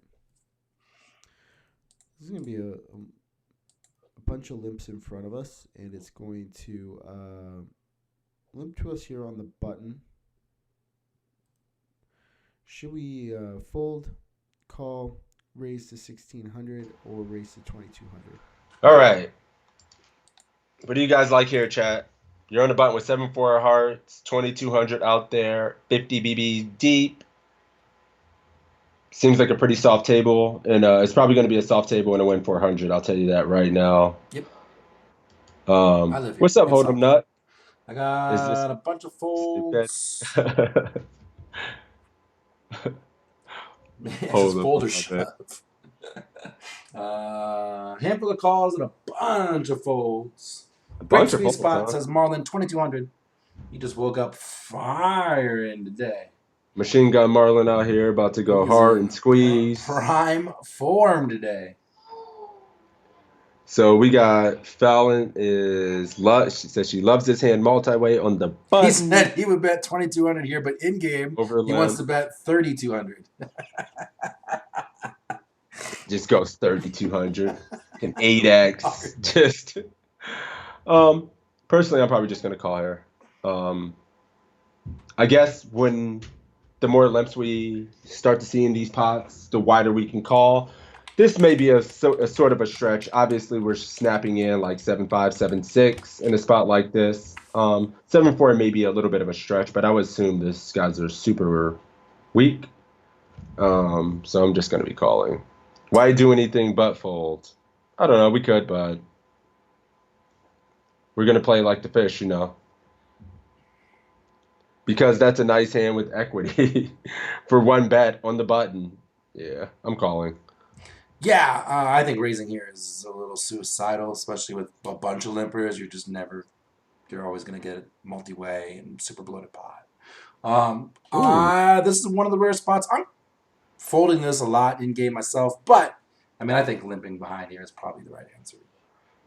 Yeah, you limp us a lot in these spots when we look through hand histories, and then anytime I try to find suited one gapper, two gapper, something like that, when I can have the opportunity to overlimp or something like that on the button, I try to get in there. I pass on these spots, but I 100% agree that this is probably a great spot to get it in position, multi-way with a hand that flops well. I'm 100% down with flatting. Well, we just know we're not going to invest a lot of money with second pair or bottom pair or weak top pair. It's just going to be, we're just going to play very strong two pairs, you know, trips, straights, things like that. So let's just call. Here, flop a straight or a flush or a draw or chipper, you know. Yeah. I'm trying to get these guys to overvalue top pair when we hit a nice hand. We're not going to do that, right? And we can easily get 50 bigs, yeah. Uh-oh, I heard a new nickname for this hand. It's Eagle's Claws, never folding. I kind of like that. I'm looking for nicknames for hands. So 7-4 suit is the Eagle's Claws. Why is it the Eagle's Claws? Yeah, why? I need a story behind why this is Eagle's Claws, but I like it. It's so random. When I learned about the big lick yesterday, I thought that was a fantastic one. Oh, the big lick, 6'9" suited, big lick. All right, let's do it. I'm going to call, so let's see what happens, boys. I'm folding or raising big. Whoa. Can't click a link. Nah, no, I'm just click link. Sorry, it's because of the affiliate tag on the end of it, buddy. But you can copy and paste it. Sorry. Yeah, let's get call. Fold was 10. Close spot here pre-flop between fold and call. We're never going to isolate raise this hand. It's much too weak. I get folding 10 and calling a 9. I think you can do both options depending on how weak the players are that limped in and how comfortable you are playing multi-way pots. If you're not very comfortable playing multi-way, then just go ahead and fold this hand. But as you probably can think, I'm not going to do a lot of folding here. We go ahead and limp behind. See multi-way flop comes 8-7-4 with 8 of hearts. Check to the cutoff, and the cutoff bet's 1,700. Should we fold, call, raise to 4,000, or raise to 5,600? Oh, that's funny as hell. Wisco said the 9-6 of hearts is the big lick of love, which awesome. The big lick of love, the 9-6 of hearts. I like it. Close between that and yeah. So I mean, it's fine. I mean, limping is fine. Folding is fine. Super close. Eagle Claws hype. Let's go. Eagle claws hype. We didn't get the. Joe. He didn't get the definition. Yeah, he didn't say anything yet, but I like it. I'm using it. I'm stealing it, and it's forever going to be Eagle Claws now. Soprano's going 5,600. Show going 4K. 5,600 for Jack Rag. See, y'all got yourself in some shit here. We got ourselves in a fist pump spot. Uh-oh, here we go. Bet the nuts. Is this your nuts? Is it the nuts here? Fucking 6-handed in a limp pot. Is this the nuts? I'm not gonna lie. Part of me flats here. Yeah, fuck yeah. I'm flouting. I mean, I don't know. Maybe. Let's see what chat says. What are you guys doing in this spot that we got in here with the Eagle Claws? Have to protect your bottom two pair. My argument is I don't want to get it all in here necessarily. It's going to have some overpair, but all the overpairs aren't going to limp. Like 10s plus aren't limping with the pack here. That's not going to happen, right? So what's a bad turn card? What are the bad turn cards? I'm just worried about like 5-6 is still out there. 9, 7-8 is still out there. All the sets of 8s are still out there. It's a close one between raising. Jack. Woo. Think about how many cards are just so suspect on the turn. And you know what really sucks too is when we raise this and a 6, a 9, a 10, a 5 come on the turn like fucking 8. Dude, a jack, an 8. I mean, a jack, an 8, a 9, a 7, a 6. I'm calling. Yeah. Just think about all those cards that are bad. Yeah, I'm calling. Yeah. Woo. All right. Well, let's see. Flat seems good. People flat behind. 5-6 is in everyone's flat range. Scrappy case, that's right. They most likely let us know they have it. We feel good right now, though. I mean, the call. I'm down with the call. Yeah. Everybody in my chat raising, but I think it's a problem if we get 3-bet and there's so many cards that gotta freeze us up. We don't know where the fuck we're at. Sopranos wants us to get a bunch of Oreos and go Teddy KGB style. I like it. Yeah, let's give it a shot. I don't know. I mean, raising here, it almost feels like it's almost as good as it's going to get, especially multi-way. There's just going to be so many bad turn cards and questionable turn cards. A 7's good, of course, but yeah. Let's do it. I think calling. Raising here, we just... Yeah, I'm calling. Put your backpack on, duh. Man, I don't know. I'm not, because I just think about all the bad turn cards, but calling. It's Eagle Claws hype, though, so let's do what we got to do. We're getting caught up by worse we raise sometimes. 9-10. Some of the, like, 7-6 and 7-5 pair combo draws. Yep. An 8 probably calling one, maybe. Especially 8 combo draw. I'm calling, though. Yeah, call it. All right, let's do it.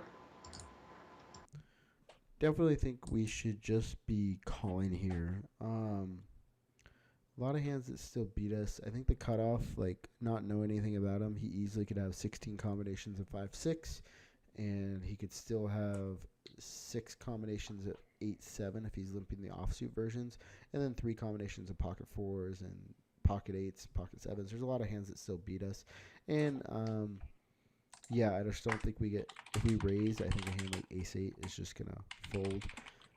We do need some protection, but he bet fairly large, 1,700, where it's going to be hard for these players to continue behind us. So I think we're kind of protected by the fact that he bet large. If he bet like 700, a quarter pot, then I think we'd be more inclined to raise. But with the versus the bigger bet, I think we have a clear call.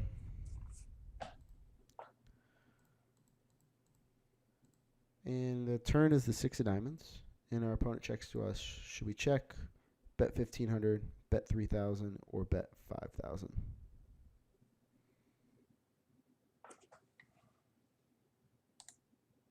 Everything muted. Sorry, guys. All right, so pretty spectacularly bad card, maybe. Yeah, that's exactly what we said. We wanted to control, right? Yeah, sheesh. Poker gods are a funny thing, man. That's how they work. You Yeah, start the raising cool with thing this, and is, the bad card always comes on the turn. You got to learn how to navigate those types of waters. yeah, we raise and he does just call ever, and then we get this turn. You're sick to your stomach. But now it's nice because we can we have control, at least when he checks. Why this card? Oh my God. Balance is bet here. But I'm this is going kind of 3K why as you well, and then a bunch of checks. Six's prediction comes true. Now is he scared? I'm scared. Check. I'm checking. Yeah, I mean, of course, like Nothing nuts. this is just think about like a jack's gonna be in that bad. There's just so many bad cards for us. Raising really would suck because all the reasons he said. But here we can just check, and we kind of have a bluff catcher, right? In a way, like we have a marginal showdown value hand. I don't see why betting and getting check jammed is going to be good. There's not too many worse hands that can call us right now anyway. 8-9, something like that. 9-10 also got there. Whew. Yeah. Marlon said this is why you wanted ISO pre, and I said, but you're way bloating the pot multi-way with a marginal hand. So I was thinking there was an opportunity here. That's why you're here. The thing about it too, especially at these like, and 600 live is kind of a low limit, even though it sounds expensive. It's a low limit live tournament. And same with the mid and low stakes online. We don't need to get too crafty and blow pots with hands like 7-4 suited in those tournaments. Those guys are generally going to pay you off regardless because they're going to make a lot of mistakes post-flop. So we just have to play, we don't have to take spots like this and go crazy with them when we could just find better ways to play them and get them to make mistakes post. And they'll pay you off that way, and it's much more controlled. Yeah, I agree, but I think in this spot we do just check. The board can still even get even worse for us, right? But betting here, if he does check raise, we can fold, and if he does call, he likely doesn't lead into us on the river. So in a way, it acts. I just don't see how many hands we get value from. You know what I'm saying? Yep. I just can't see how many hands we get value from. Oh my God! And what happens when we raise and get re-raise? Are we folding 2 pair? What? So that's interesting. Fallon says, I go 3K, we have 2 pair. I want to deny equity. What if we're not denying equity and we're value owning ourselves? What if we're already beat? What if he has 9-10, of spades or something like that? We can just be behind. We don't know if we're denying equity. And some of those hands, very high equity hands, will still be calling anyway. And then again, like deny equity from what, a 9 or a 10? Basically? No, we're just specifically like 7-9, 8-9. It sounds like something like or that. 9 or 10 on the river. And then and if he has those combos, he also has 9-10. Sure. As well. So I mean, in that case, we just get to keep the pot smaller. We get to play it in position. We get to reevaluate rivers. So I'm gonna check. I'm gonna say play solid pre and loosen up post. Yeah, I mean play solid pre and then post. That's where the art kind of comes in. Like you'll see me when I stream. Like there are situations where my hand doesn't matter, and just because of their action and they showed a bit of weakness. I'm gonna pounce. If you show an ounce of weakness, I'm gonna pounce. The secret with hands like this that we're Sixes and I are trying to nail home is that realizing that right now we do not have a value hand. We have a marginal made hand, even though it's 2 pair. Yeah. So with marginal made hands, we really need to try and control the pot and get the showdown, and that's the plan with marginal made hands in general. And even though we have 2 pair, it's still marginal at this point. Well, we're turning a marginal made hand into a bluff when we bet, and we open up the action to get check raised, and you hate yourself when you get check raised. You're pissed. I'm pissed. Yeah. Whenever I make this mistake, bet here and get check raised, like fuck, man. It happens every time too, because the poker gods work. The poker gods, you're just getting snap jammed on, and you're gonna fucking want to spike your mouse or something. So let's go ahead and check, and then reevaluate on river. Yeah.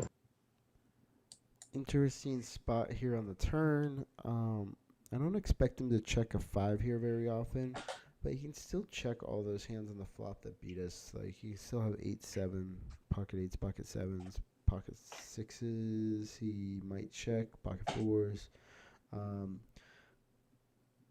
It's definitely close, and if we were gonna bet, we need to be betting small. So I like checking or betting 1500. Betting the larger sizes just doesn't accomplish much because it reduces his calling range, and we want to keep, if we're going to be value betting this hand, we don't want an 8 to fold, so we need to be betting pretty small. So either way, we probably only just have one street of value, so it's a matter if you want to get it on the flop, on the turn or the river. In my case, I chose to get it on the river since I'm in position, and we go ahead and check behind. River's the jack of spades, and our opponent checks.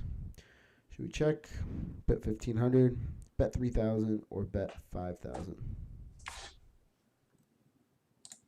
Hold on, I gotta unmute. Yep. Boom. I'm here. All right, cool. So this is where I get a little murky now, because when he checks the river, he never has a straight. The problem is am I betting for thin value to get called by what? An 8. It's an 8 calling here? Does he want to go 1,500 on the turn? Do we want to check 1,500, 3K, 5K? This is very interesting. Is an 8 gonna call? That's the question, because that's kind of our target range right now, right? Ace 8s. Yeah, I mean, I tend to check this back. Even though I know he doesn't have straights, he still has better 2 pairs, and like I'm really struggling to find what I get value from that's worse. And then the one time in your life that you bet, I mean, yeah, and still get check raised. I don't know. Yeah. It doesn't happen too often when he checks the river But I after also we think we check get back flattered there. by betters sometimes still too. All the sets and the 2 pairs. Yeah, they can't just bet, and they just use those hands as bluff catchers as well. 'Cause So that's there's what I would better do. hands that still use their hands from bluff catchers. Oof. It's real hard to bet here and get value from an 8, so we have to go kind of small. 1,500 if we do that. God, is like so crazy small. Is it worth? That's a quarter pot. And then 3K. Doesn't get called by enough? Does you think? And I just hate half pot bets in general. So I guess I would be like 2K, 2,200 in game if I bet for value, which I don't think I'm doing. This is interesting. What is your chat saying? Well, if this guy wanted to go 1,500 on the turn, Felon said, is an 8 going to call DG? Dr. HJ's betting 100%. Does he want to go 1,500 on the river? She would go 3K. I'm probably bet folding. Yeah, I mean, I think that's viable as well. 3Ks.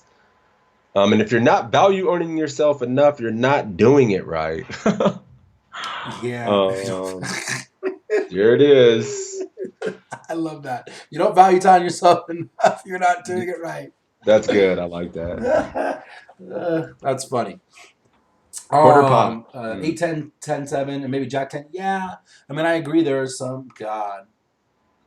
This is tough. I agree there's no straights here, which is why I'm kind of struggling. But I do think there's still sets and better 2 pairs. And maybe like a Jack 10 hand that floated with betters in the overs. For me, it feels like between check and 3K are going to be the best options, and they're going to be very close. Something like 10-8 or 10-7 between these two options. Yeah, and it says if we bet, can we ever fold to a raise? I think we have to, John. Hell yeah, we can fold to a raise. Snap fold to a raise. What are his bluffs? Ace 8, 8, 9, using that as a bluff. God, that seems like most people are gonna. The 9, Ace 9 maybe. Ace 8's never bluffing, right? They're gonna flat at most. I want to check so bad. Jetson stepping for God. I don't. I'm gonna go for 3K. Get greedy. He never checks back the river with the straight. Bet the nuts. But there's still better hands out there that aren't the straight. God, I'm checking in game. All right, he's checking, boys. 3K. I feel like I'm gonna miss thin value here. Man up. I can still, if we lose 3K, we're still going to have over 30, like 30-ish big blinds. Yeah, we're a guy with 30-ish big blinds, so we good. Let's do it. Tiny boy 1,500. 1,500 is good, says Maniac. Ryan says bet. 1,500 from Sperano. I'm seriously Bet confused. small. Is that what we're saying there? 3. You said bet smaller. I mean, 6K is a mistake. I'd go 5K. 6K is a mistake because then you're only narrowing to better 2 pairs and straights, right? So 6K is out, or 5K rather. 5K is out. So Potential's in the chat, and he said he'd go 5K versus most fish. Yeah, 5K is out. He said he's going big. I'm gonna go 3. Let's do it. We can't be scared when he checks back turn and river. When check 2 turn, would you bet? Yeah, that's a good question. Would you bet turn, Ryan? When check 2 here? And if you do check back, if you do bet turn, do you also bet river? So he bets 100% on the turn. Ryan bets turn as well. Very interesting. I'm never betting turn. Yes, go for 3, he says as well. Man up. So we're betting. You have to ask yourself, That's if you're my going for 3, what is worse that's calling you after you triple barrel? There's nothing worse. Don't think it's close. He says he's going for 3, and he doesn't even think it's close. Woo! Plenty of worse hands. Ace 8, 10 Calling 8. 3? This was a limp pot. We got to take that into consideration as well. So there's, I guess, a plenty of worse 8x. Bear 8x. It's calling 3 barrels. That's what I'm Even asking. versus good reg, this is probably a triple. 3K all day. Give me my 10-point cake. I'd only go for 2 versus Nitty Fish. Scrappy Cake says 3K all day. Let's go. Now I'm feeling confident. I definitely want to bet this shit now. Let's do it. Let's see what Matt has to say. I'm going to bet. I'm scared. I don't know where to click. I feel better as well because I want to bet. I just don't. I can't check here. It makes me feel sick to myself. Fine, I'm checking. Everyone's He's betting. checking. I'm a nit. Let's go. They're checking. He's a nit, and I'm betting for sure. They're betting in my chat. I'm just being. Toes being a net. His chat's betting, and Verm's betting 3K. I can see 3K, but I'm checking. Fallon says I'm always.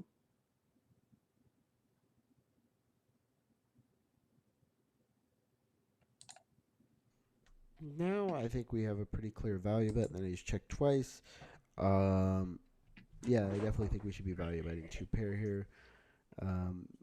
But for sizing, I think like half pot's a pretty good sizing here. I don't think we want to go much larger than that. Against weak opponents, you can even go to the bet 1500.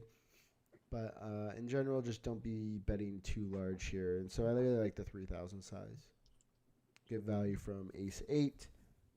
Jack 10 is a very common hand you could have. Jack 9. So yeah, hopefully just betting and hoping he has a hand like Jack 10, Jack 9, Ace 8, I think is our best option here. And for bluffs, we would have a lot of like Ace 9 suited with a back door. We could turn like a 6 into a bluff. We could turn a lot of hands, different pairs into bluffs, etc. We bet 3,000. He folds, and we take down a nice pot. Well played, Sixes Mafia. Let's go, boys. Good job with the bet. I can see the 3K. Did he call? I didn't see. Did he fold? No, he folded. He folded. I just struggle with like, again, I think it's not the nuts. Everyone's like, bet the nuts. I'm like, it's not. This is the nuts when he checks twice, man. He checked twice. That's the nuts. He still has 8-6, 8-7. You think a bad player is going to be betting there?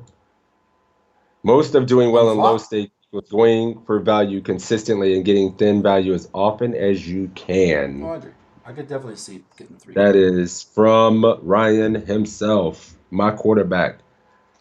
The Eagles clause came through and got the W. I love it. Man, I would never play this hand, but now I got so much 10-point cake, I may have to reevaluate. Eagles clause for the win. This is the new hand. I love how it's taking off and we still haven't got it. Just random. It's just Eagles. Yeah, a guy just. We're just gonna make that shit happen. Yeah. He said it and then it was like, ooh. And then he just never gave us an explanation why. This was like spot mom. Innovation. Going for thin value consistently. I love it. Good point. Good takeaway. If you learned anything today, take that with you and get 1% better. That's all we need to do, folks. A little bit better every day. We're not going to be world class overnight. That's okay. Let's find another one. I got time. How you feeling? Yeah, I can do one more. Cool. You have anything in mind? You have to. Never fold the Eagles clause. I love it. We got the Montana Banana Eagles calls, the big lick of love. Oh man, this shit is getting out of hand. Queen. Jonathan. Sure. Jonathan has so many super deep stack spots though, man. I gotta hit. We should hit him up about making a few more shallower. 133 BBs with queens. You think that's gonna be interesting? Everyone that looks super interesting, I keep looking at, it's a Sassinado with this messed up volume. Yeah, I can't. I don't want to do it. We'll work on it this week. I'm open. I'm open for whatever. I know. I'm just. Ooh, the good buddy. 10-4 offsuit. Oh, we already did it. Damn it. I seen some garbage. I wanted to look at some garbage. Play some garbage hand. Yeah, of course. You know what I'm. You know got how 5-2 suited 672. 672, 5-2 suited. Let's play some garbage. Let's get ourselves in tough spots with marginal bad hands. 672, you said? Yep. 5-2 of spades. 100 big blinds. 1-2, $600 win day one. All right, let's do it. Go. All right, continuing to look at this win $400 day one. In this hand, we have 5 deuces spades in the big blind. The hijack raises to 600. Should we fold, call, re-raise to 2100, or re-raise to 3000? All right. Ryan says play versus Matt, and that also busted him from the 5K win. Oh, that's hilarious. Does Ryan live here? Ryan lives in Vegas, yeah. Oh, I didn't realize Ryan lived here. I know he's here a lot. Oh yeah, you think you can get in that much volume commuting? That's fair. Yeah, he's just flying in every week, just playing this, staying for a week, dipping. I know he's a baller. He says, yeah, he loves Vegas. Man, I love Vegas. Living here too. 18 days this summer I was out there in a row. It's crazy.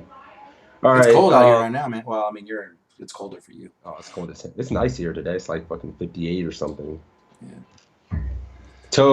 Ryan says, do you not play much live?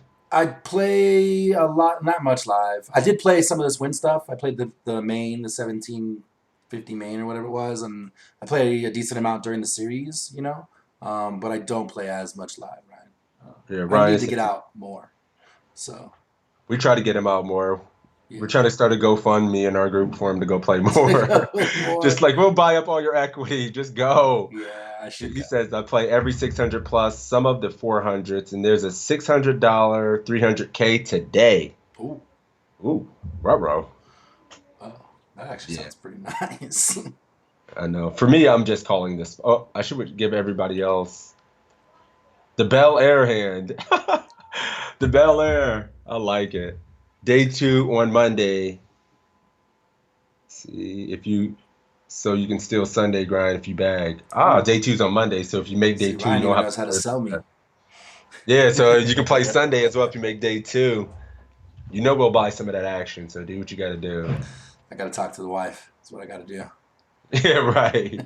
I talk to the boss. He said he won't be playing this, so all the equity is yours. Even better. It just got 1,000 times easier. No doubt about that. All right, so back to this hand. Drew is calling. Anyone doing anything? Anyone going to use this in a 3-bet range versus some unknown? 50 big blinds deep. Effective, I should say, not deep. 50 big blinds effective. 57. We have 100 big blinds ourselves. Seems like pretty easy to defend for me. I don't think I'm only a little conflicted because it's 3x. If it was anything less, I'm defending like for sure. Yeah, but we're heads up. I'm just never folding this. Sure.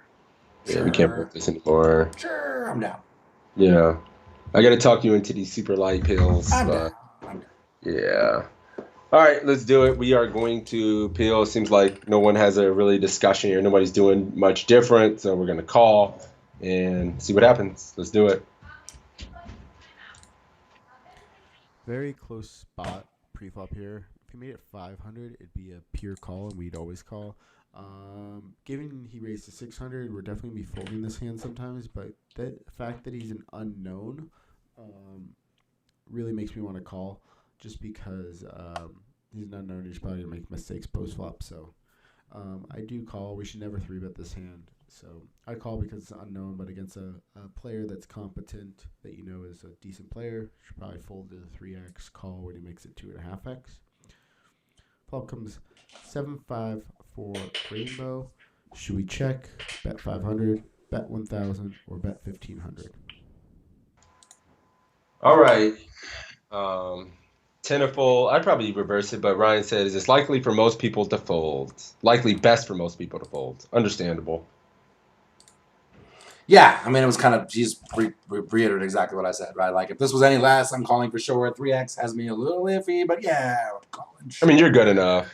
You're definitely good enough to call this and play super comfortable and not spew and know how to navigate. But yeah. So he's giving us check, bet 1,000, bet 1,500 or 500. So he's considering leading on a coordinated board, which hits the big blind range pretty often here with second pair. So we might be kind of addressing this kind of concept here where we can lead into some of these boards is kind of what he's getting at. But let's see, what are you guys doing here? Anyone going to defer to just checking here and not really having a leading range? We have Or if you're going to have a leading range here? We have we're an gonna important question. Is there any beer factor here? Oh, this is the tournament, so no. No. Yeah, it's early in the tournament. 0 beer. It's not the last level. Marlon wants a check raise here from the big blind. Maniac Marlon. Bang, bang, bang. So I know that on these middle to low coordinate boards, a lot of these guys like to have a leading range and then can easily fire turn, anything connected. I get that.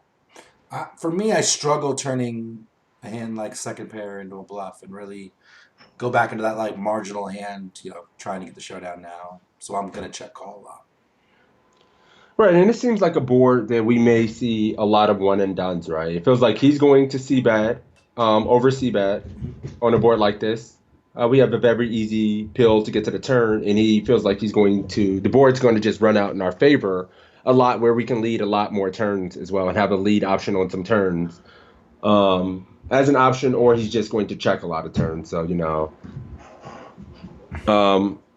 yeah, we can lead like good turns. So I would always tend to check here, expect to get a lot of turns that we can lead, or something like that. Ryan says generally check call and lead good turns, but I lead this often versus good rags. Ooh, I know that's a common thought between the killers out there. We see that a lot. Yeah, these kind of 3-card. I mean, just think about the range advantage. A lot of their one pair and overcard opening ranges are just going to be putting in hellacious spots. Since we're lucky enough to have a guy like Ryan in here, I'd like to ask him, like, what hands do you do this with, like, some of your air, I guess is what I'm asking. Or is it always with some sort of equity where you're going to lead here and lead turn? Or do you do it with air just because you have range advantage on a board like this? I don't know if you could hear his question, Ryan, but if not, I can rehash that. But yeah, Toe had a question there. The air type hands to use are like Queen Jack or King Jack. Okay. Hands that block over pairs. Okay, that makes a lot of sense. Yeah, that's very interesting. I like that, especially with a diamond. So King Jack with the King of Diamonds, or something like that. Queen Jack with the Jack of Diamonds. Certainly should I don't do enough. I like that. Yeah. It's blocking him having over pairs. He's still going to have a lot more. He still has ace highs. He just c-bets and gives up a lot in those spots as well. Queen highs as well. So yeah, it's good. Martin says, if he bets here, why is it a good spot to check raise? All cards less than a 9. Very curious, because when you do that, all worse is folding, all better is calling. You start turning into weird bluffs on the turn. Things just get super awkward. Again, we have a marginal made hand. So it's better to try and get the showdown or lead small here, bomb turn, because you have the range advantage type of thing. You put some middle pair in his lead range too. Yep, like 5-6. Yep. Ryan is betting some middle pairs. Ooh, I'm torn now. But I do think we are going to check. Probably one of these leads will probably be a very close second, or maybe, in his opinion, a better option. But I think it's going to be close between the options here as well. So I think I'm just going to start with a check. I'm going to start with a check, but I'm really curious to see if Matt's on that next level with Ryan and some of those high-stakes killers, because I see him lead this stuff a lot. So Ryan says we should lead here like 30 or 40% of the time versus good regs. Okay. And have like a 20% check raise and a mix of check call and check fold. Okay. And Dr. HJ says, agree, Queen Jack is a great hand to do this with. I agree as well. Super balanced. All right, let's do it. Cool. Should always be checking here. If you start leading here from the big blind, it's just really hard to balance your range. You're either be leading just medium strength hands or just leading strong hands. It's just a much easier strategy to just check everything from the big blind in this spot. So, yeah, you want to be checking here. See what the imposition does. He has a range advantage. He has a stronger range, so we always want to be checking to that. And our opponent bets 700. Should we fold, call, raise to 2100, or raise to 2800? Cool. Yeah, when we talked this out, right, Colin? Right.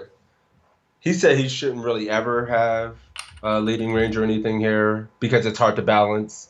But it seems like, strategically, you could probably manufacture a balanced strategy to have, some leads here, some check raises, kind of like Ryan was discussing there. It said it's not hard to balance, really. Yeah, you just got to do the work and manufacture a range that kind of makes sense. It's more complex than pure check. That's all. Yep. I don't like raising that sizing. Agree. So we got a couple calls here. Let's see. What is your chat saying about this? You got anybody doing anything outside? Marlon says the way we got here, it's a call, but he really still wants to check raise. He can't help himself. What? Machine Gun just calling a bet? Yeah. On He a still board wants where to you check could- raise. He's just fighting his internal demons. Ginger's calling. I like it. Ginger. I like it. Let's go, Ginger. Yeah, I agree. Let's call and It's a problem with reevaluate. 2100. He's check raising. Seems check racing, some check race, a lot of calls. Yeah, we're just gonna call here. And then see. Ooh, Jeremy is making it 2100. Okay, Jeremy with the 3BB. I see you. I'm not gonna pick that, but I see you. Acknowledged. I'm acknowledged that you're gonna do that. Noted. All right, guys, let's do it. Let's call and see what happens. I go. Sure. Folding is not really an option here with the pair, backdoor straight draw, backdoor flush draw. Becomes a matter, do we want to raise or call? And I think our hand plays as a very, very good raise. Our hand needs some protection. We want to fold out hands like king, queen, king, jack, 10-9. So a lot of 2-over cards that we want to fold out. We can turn a lot of equity in our hand, and we can also turn our hand into a bluff. We're going to have a wide variety of straight draws, like 9-8, 8 every like ace-6, king-6, every like gut shot available. So we just have so many more straight draws than them, and we get a bluff on a ton of different runouts. And so I really like turning these like 4-3, 5-deuce, like small pair, bottom pair, mid pair with a low kicker. Like if we had a king 5, for example, king 5 doesn't need as much protection here because we don't want to fold out king queen because we want king queen to turn a king and now we stack king queen. So keep it in mind of your kicker. Like the deuce is irrelevant because we're not dominating any of his range. Like, okay, maybe ace deuce, but he's not going to put a lot of money in with ace deuce when he turns a deuce.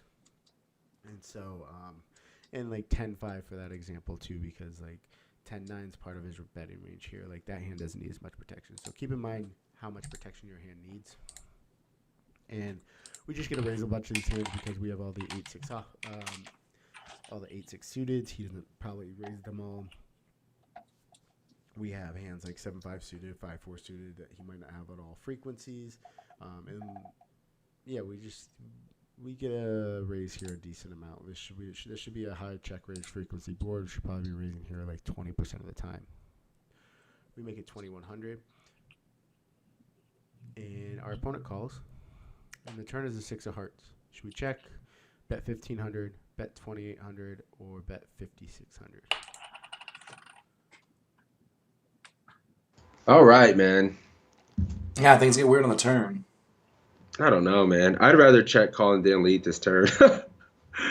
I mean, I've had an interesting until leading the turn. Like I check, call, check, evaluate, maybe even give up if he's betting twice on this board.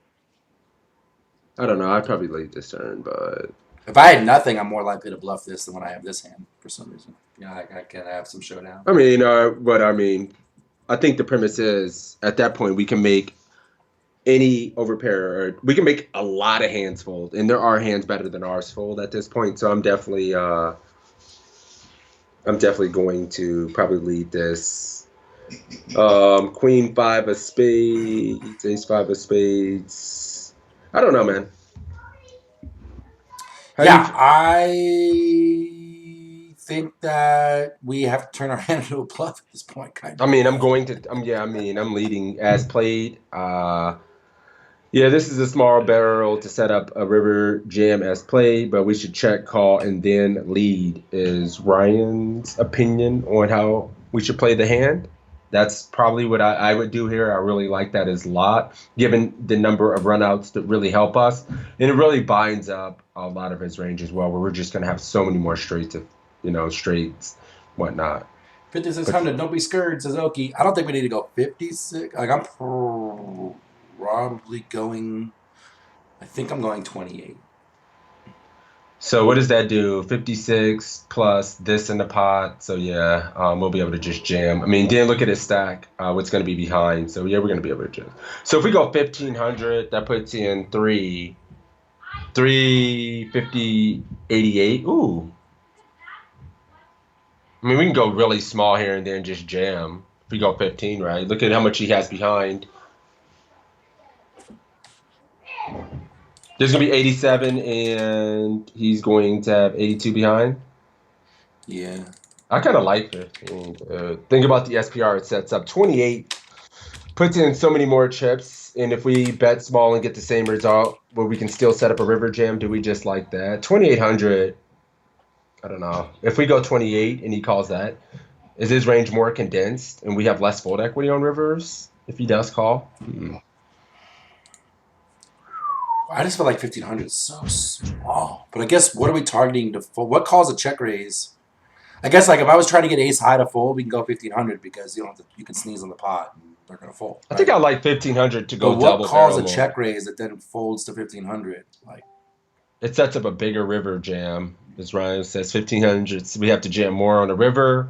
But does he call wider and with weaker hands, and he's going to feel less committed, or do we just go big here and then on the river? It didn't really condense his range, so we still just jam rivers as well. Yeah. Their turn range is mostly inelastic. So whatever size they're gonna call the turn with, they're gonna call the river. So we just have a bigger jam to get more fold equity.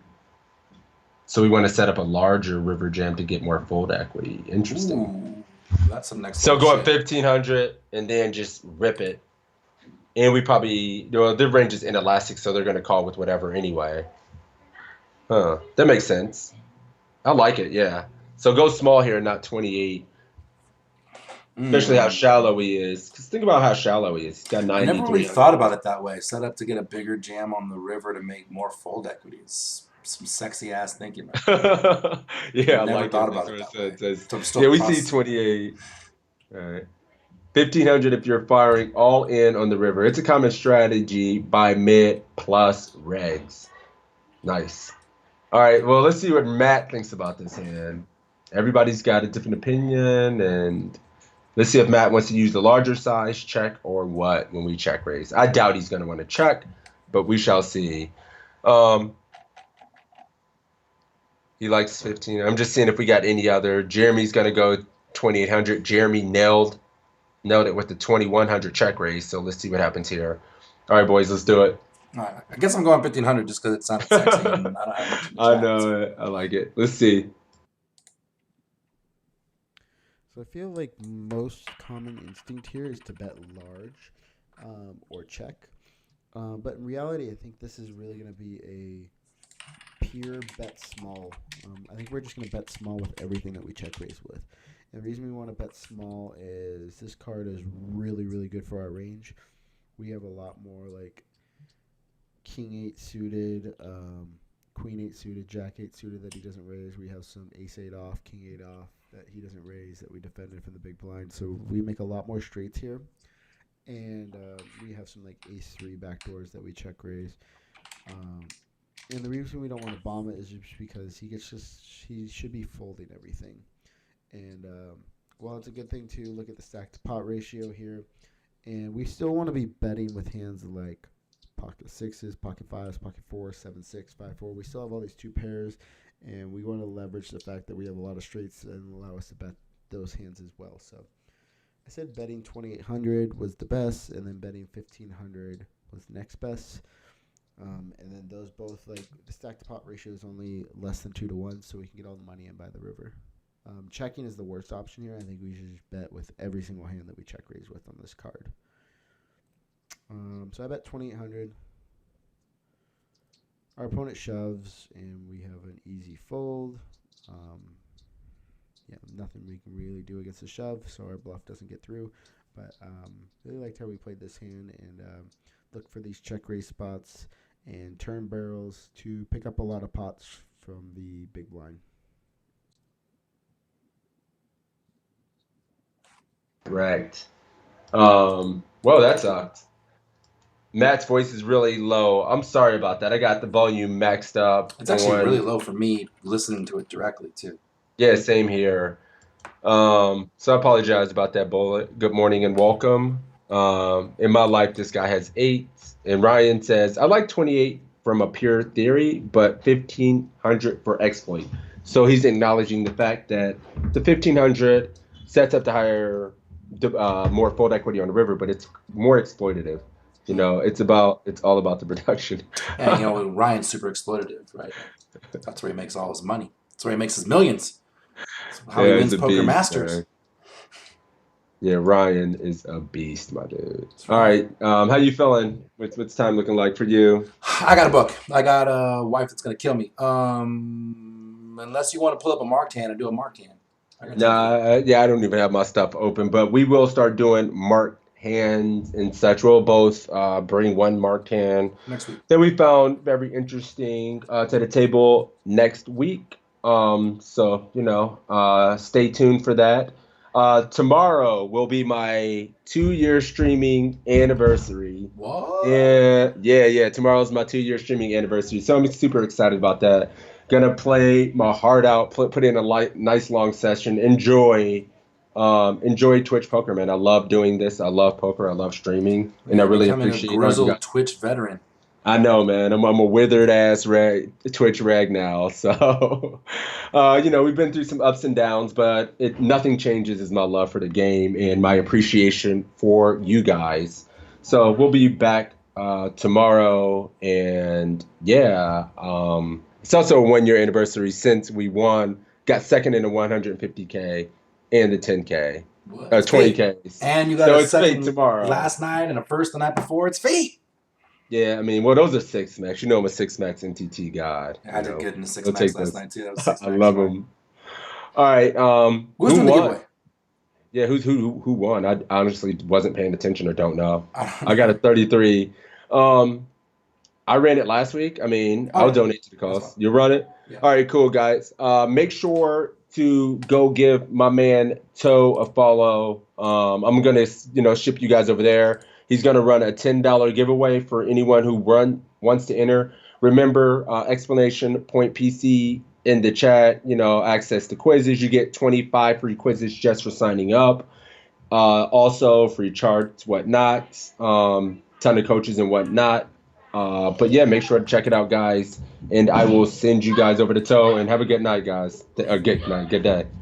All right, guys. So those guys tuning in, we use Pokercoaching.com content for these Saturday streams. They happen every Saturday, noon Eastern. Have a good one, guys. So make sure you check those out. Exclamation point PC in my chat, exclamation point PC in Sixes chat. If you get a link where you can get free content, absolutely free, 25 free quizzes, homeworks, charts, webinars, the works, free. And then if you want to sign up for the premium versions, you get up to 700 plus quizzes, all this sorts of shit. So it's all available to you. Exclamation point PC in the chat. It's right there in mine right now. Six is coming over with the host. So all that available. Like I said, we do this every Saturday. I record them all, put them on the YouTube channel. So if you missed any of this one, or you missed any of the ones we've ever done in the past, they are on the YouTube channel. So you can go watch them all. Like, subscribe, comment, all that good jazz, all that good stuff for you. Let me get this giveaway ready.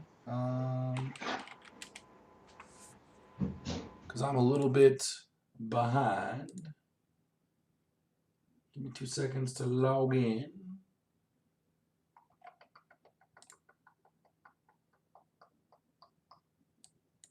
All right. So Pokercoaching.com, $10 giveaway. We can do it on ACR or on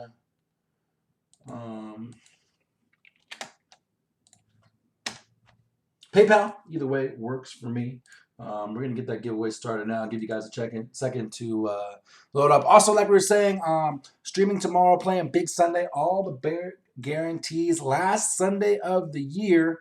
So that's super, super exciting. We'll be chasing that. We're having a great month. I mean, yesterday was a great day, right? Maybe like 4K yesterday. And so we're already up on the month as it is. It's going to be a 5-figure month. Life is good as we're closing out the year and going into 2020 with some good juju. So super excited. 6 thanks for the host, Butter. Good stuff today. All these guys coming into the giveaway. Exclamation point ticket, space 100. Exclamation point ticket, space max. Either one will work for you.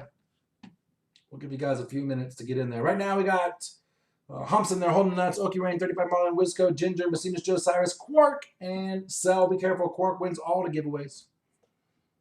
All the giveaways.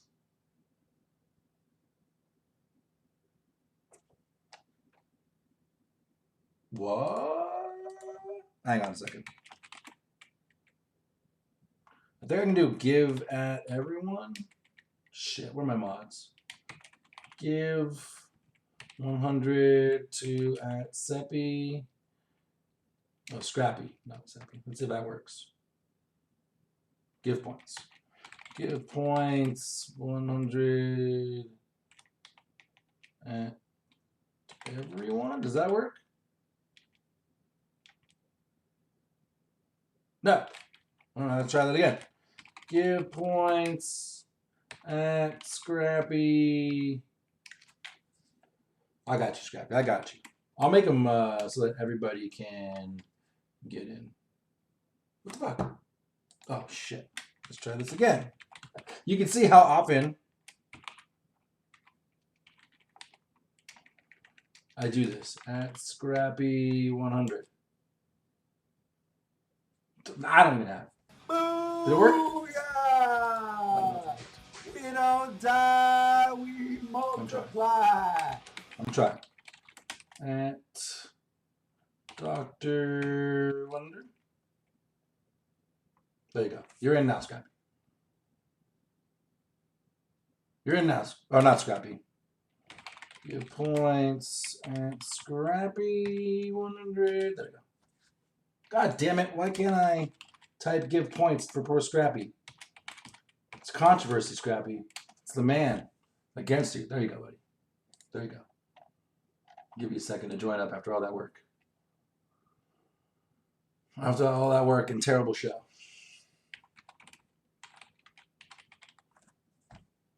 Scrappy, get in there. I got you. You're in. Where'd he go? Where'd he go? I don't see him on the list yet. There he is. What? No. How's that possible? I just gave him 100 points. Points. That's Scrappy. Scrappy has 305 tokens. Oh, shit. I can't add.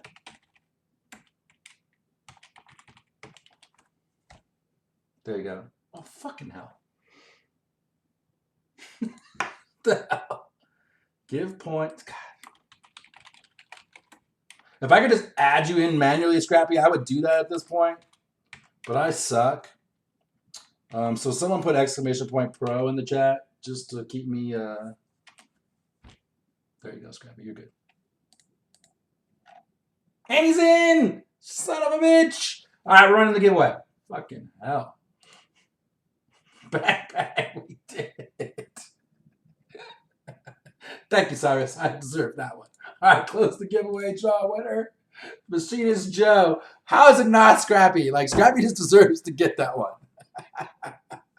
Joe, buddy, hit me up, my man. Let me know where you want that money on ACR or on PayPal. Look, yeah, guys, sorry for the mad failure there at the end. Shit. God damn. I'm sorry. Make sure you hit the follow button if you haven't already. Follow it on YouTube here's the link, YouTube, for the replays. I'm going to throw the host over to Bet on Drew. We'll be back tomorrow. Again, I haven't decided. 11 a.m., noon, Pacific, something around that time. You know me. But there you go. All right, guys. That's it. I'm going to throw the host over, and I'll see you guys later. Peace.